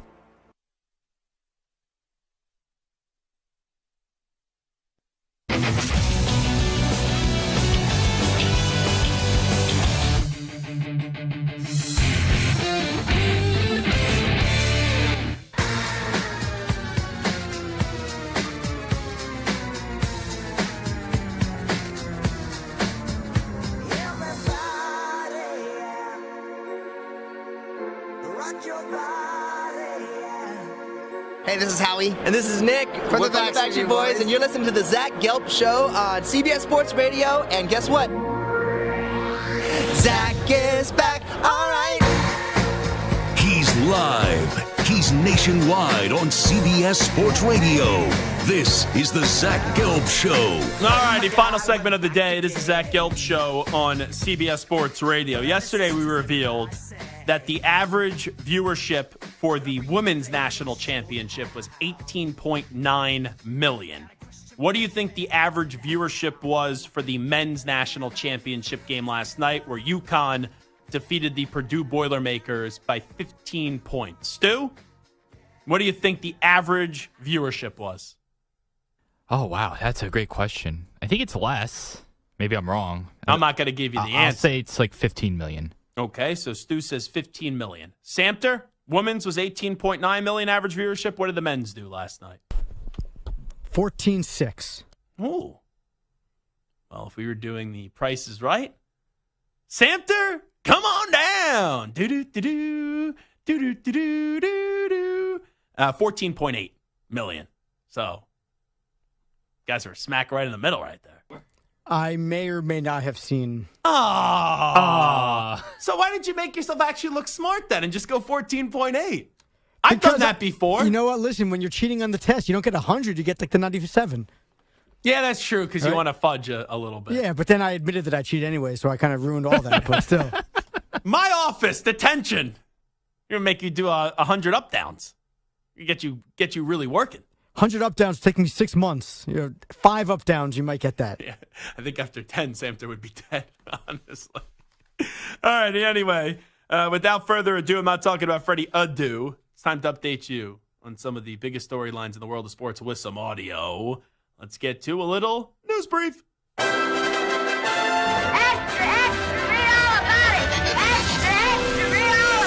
Time for your daily news brief. We get you caught up on the rumors, reports, and reconnaissance from the day in sports. We know UConn is the standard. I thought it was the easiest money last night, was just laying the 6.5 points with the Huskies. So not only did I hit my future on Tristan Newton winning at most outstanding player, I also got the laying the 6.5 points with the Huskies last night. Now, in the post-game ceremony, they said that he won the most outstanding Final Four player of the year back-to-back year. He didn't win it last year. It was Sonogo. So I was a little confused by that. But anyway, really, we all knew UConn was going to win. We got a good first half, and in the second half, the Huskies just asserted their dominance. So the biggest story after the game was, hey, Dan Hurley, are you interested at all in the Kentucky gig with John Calipari, Calamari, going from Connecticut to Arkansas, going from Kentucky to Arkansas? Let's hear how Dan Hurley answered that question. I hope I don't misquote you, but you said out on the court something about UConn giving you all the resources you need. Can we interpret that to mean you intend to be back at UConn next year? You're not going to entertain any conversations with anybody else that might have a job coming open tomorrow? Yeah. I don't think that's a concern. My wife, you should have her answer that. Yeah. We can maybe arrange a press conference for Mrs. Hurley in the morning. Congratulations, Coach. Yeah, thank you. Yeah, she'll answer that question better than I can. I'm actually surprised that was the last question of the press conference. I'm surprised that it waited that long in the press conference. Great reaction, though. And Kentucky basketball fans, you got to be humiliated by that. It's not as if he's asking, like, try not to offend anybody. So I'm trying to think of a small... You know what? I could do this because they're my alma mater.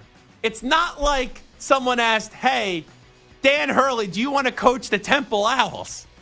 It's Kentucky basketball. Now, everyone knew it wasn't going to happen when you win back-to-back championships at UConn, but laugh it in the face of Big Blue Nation? Yikes, not good. Let's hear from Jay Wright. He was asked before the game on TNT if he's interested in the Kentucky job. I am so happy doing this. I'll tell you this right now. I love doing this. I like being Kenny's coach, even though I'm not Chuck's coach yet. I haven't earned that yet. But I love being Kenny's coach. And I say this. The guy that replaces him is going to be in a really difficult position to cover all the areas of college basketball. He's a college basketball genius. That's a firm no, though? Was that a firm no? Yeah. On the media. Yeah. So he says yes at the end. Now, I don't think there's a chance. I know there's not a chance Jay Wright's not going to be the next coach at Kentucky.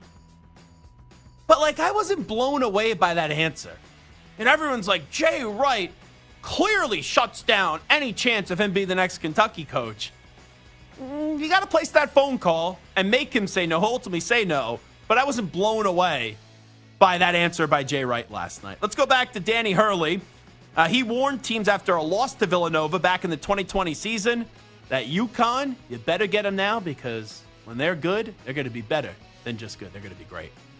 I just think we're in year 2 of a rebuild, man. Like this, UConn, this isn't the way UConn's looked. We're on our way back. We got some exciting young players that are going to help lead us back. We're going to continue to recruit and develop and bring in the type of players that will bring UConn back. People better get us now. That's all. You better get us now because it's coming. That's a boss move. That's up there with Tobin Anderson last year guaranteeing that they were going to take down number 1 Purdue as a 16 seed. They were $105-29 since that comment. They just won back-to-back national championships. And last year, their average margin of victory in the tournament was 20. Now they have the best in the history of the tournament. Didn't Deion say the exact same thing this year? Coach Prime? Yeah. Get us now. Yes, he did. Do I expect Colorado football to turn into UConn basketball? Want to hear hot take of the day? No, I do not. Oh, my gosh. Let's hear one more from Coach Danny Hurley, the back-to-back national champion.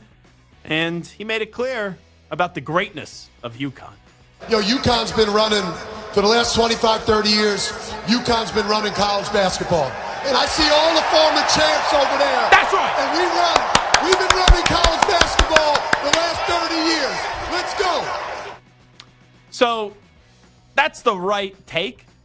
In the last 30 years, since 1994, UConn has been the best program. They've been to 7 Final Fours. They've won 6 national championships through 3 coaches. Samter put a poll out there. Dan Hurley says UConn has run college basketball for 30 years. Who has been the best college basketball program since 1994? 49.3% say UConn, 23.2% say Kentucky, 14.5% say Duke, and 13% say UNC. Samter quote tweeted this and said it's 100% Duke. Now, he did admit UConn has more national championships since 1994, 6-3. Final Fours even at 7-7. Top 3 NBA drafts. Duke has 13, UConn has 3. First round picks, Duke has 43, UConn 19. 20 number 1 seeds, 12 for Duke, 5 for UConn. Missed tournaments, 9 for UConn, 2 for Duke. Duke consistently is the better program. UConn gets hot more often for 3 weeks in March. That's what Samter said. The only thing is, though, I think your top 3 NBA draft picks and your first round draft picks actually enhances the UConn argument because they've been able to win with lesser talent. So doesn't that make them the better program? It makes them maybe having better coaches or doing more with less. But when you think about Coach K. Yeah, I mean, listen, Coach K is great, but Coach K always has talent. So you can't say that Coach K does more with less because we've never seen him with less. He's always had more. He's always had the greatest college basketball player of all time, Christian Laettner. He had Elton Brand and Battier. He's had player after player after player who was 5-star, top 3 recruits. So it's hard to say if Coach K could do more with less because we haven't seen it. So I'll give UConn that credit, but you look at who's been just the team with stars and players and constantly number 1 in the country, number 2 in the country, preseason number 1, all these things. Duke was always ranked higher than UConn throughout. That's fine, but they don't win more. Season after season. And then UConn gets hot in March and they win some Big East games. They win some national titles. That's important. We don't celebrate regular season. Of course it is. But you look at the course of 30 years and the course of a season, Duke has been more consistently good. I don't know if you heard this. I disagree with what you said, but I don't know if you heard that. My phone was going off in the background. It's not Thursday, so I don't want to do a Zach Gelb Show PSA. But I just had a family member call me. I know there's no emergency going on. I know that. But, I'm on the air. And this family member in particular, my sister, has been calling me at, bizarre hours now. I know she lives in Colorado, so there's a 2-hour time difference. She called me on Saturday night at 11:45. No offense, sis. I'm busy on Saturday night. I didn't want to talk to you. And now you call me during the show? There better be an emergency. I don't want there to be an emergency. But if you're calling me right now, knowing I'm on the air, there better be some sort of emergency. Let's hear from Tiger Woods. He is participating in the Masters, reportedly also giving up nookie time in the lead-up to the Masters. And he was asked if he could win the Masters again. If everything comes together, I think I can get one more. Want me to describe that any more than that, or we're good? Yeah, it's not going to happen. He's not winning the Masters this year. If he makes it through all 4 rounds, I'll be very happy because that's the best thing for golf. And finally, here is Matt Rule. Nebraska had Bill Belichick to speak at their coaches' clinic, and this is what Matt Rule had to say about the hoodie. He is so smart and has seen so much that he can make the complex so simple that it humbles you and embarrasses you. I was embarrassed yesterday listening to him, how smart he is, how simple it was. He went 4.5 hours just with the coaches. Forget the clinic. Like, he came in and met with our coaching staff. And just sitting there and just talking, right? And just his recall from things 15 years ago. The only reason why we don't get through more information is because he's having to slow down to make sure you understand what he's saying. I mean, so you have this man who's a savant, and he's talking about football in a way that just, like, illuminates things and makes things so simple that you're like, oh my goodness. It's crazy that we're going to enter this season in the NFL, and Bill Belichick is not going to be on an NFL sideline. Instead, he's at a Nebraska coaches clinic, and he was at the Washington football practice, college, because you have his son as the defensive coordinator. Very sad that we don't have the great Bill Belichick on the sideline this year. All righty. There is a whole lot that we were not able to get to today. We'll get to it tomorrow, and then some. Donovan McNabb going to join us tomorrow. We'll have some fun as we get set for the NFL draft with a bunch of QBs that we'll have to break down. Thank you to all for listening. Thank you to Stu. Thank you to Samter. We'll do it all again tomorrow at 3 p.m. Eastern, noon Pacific.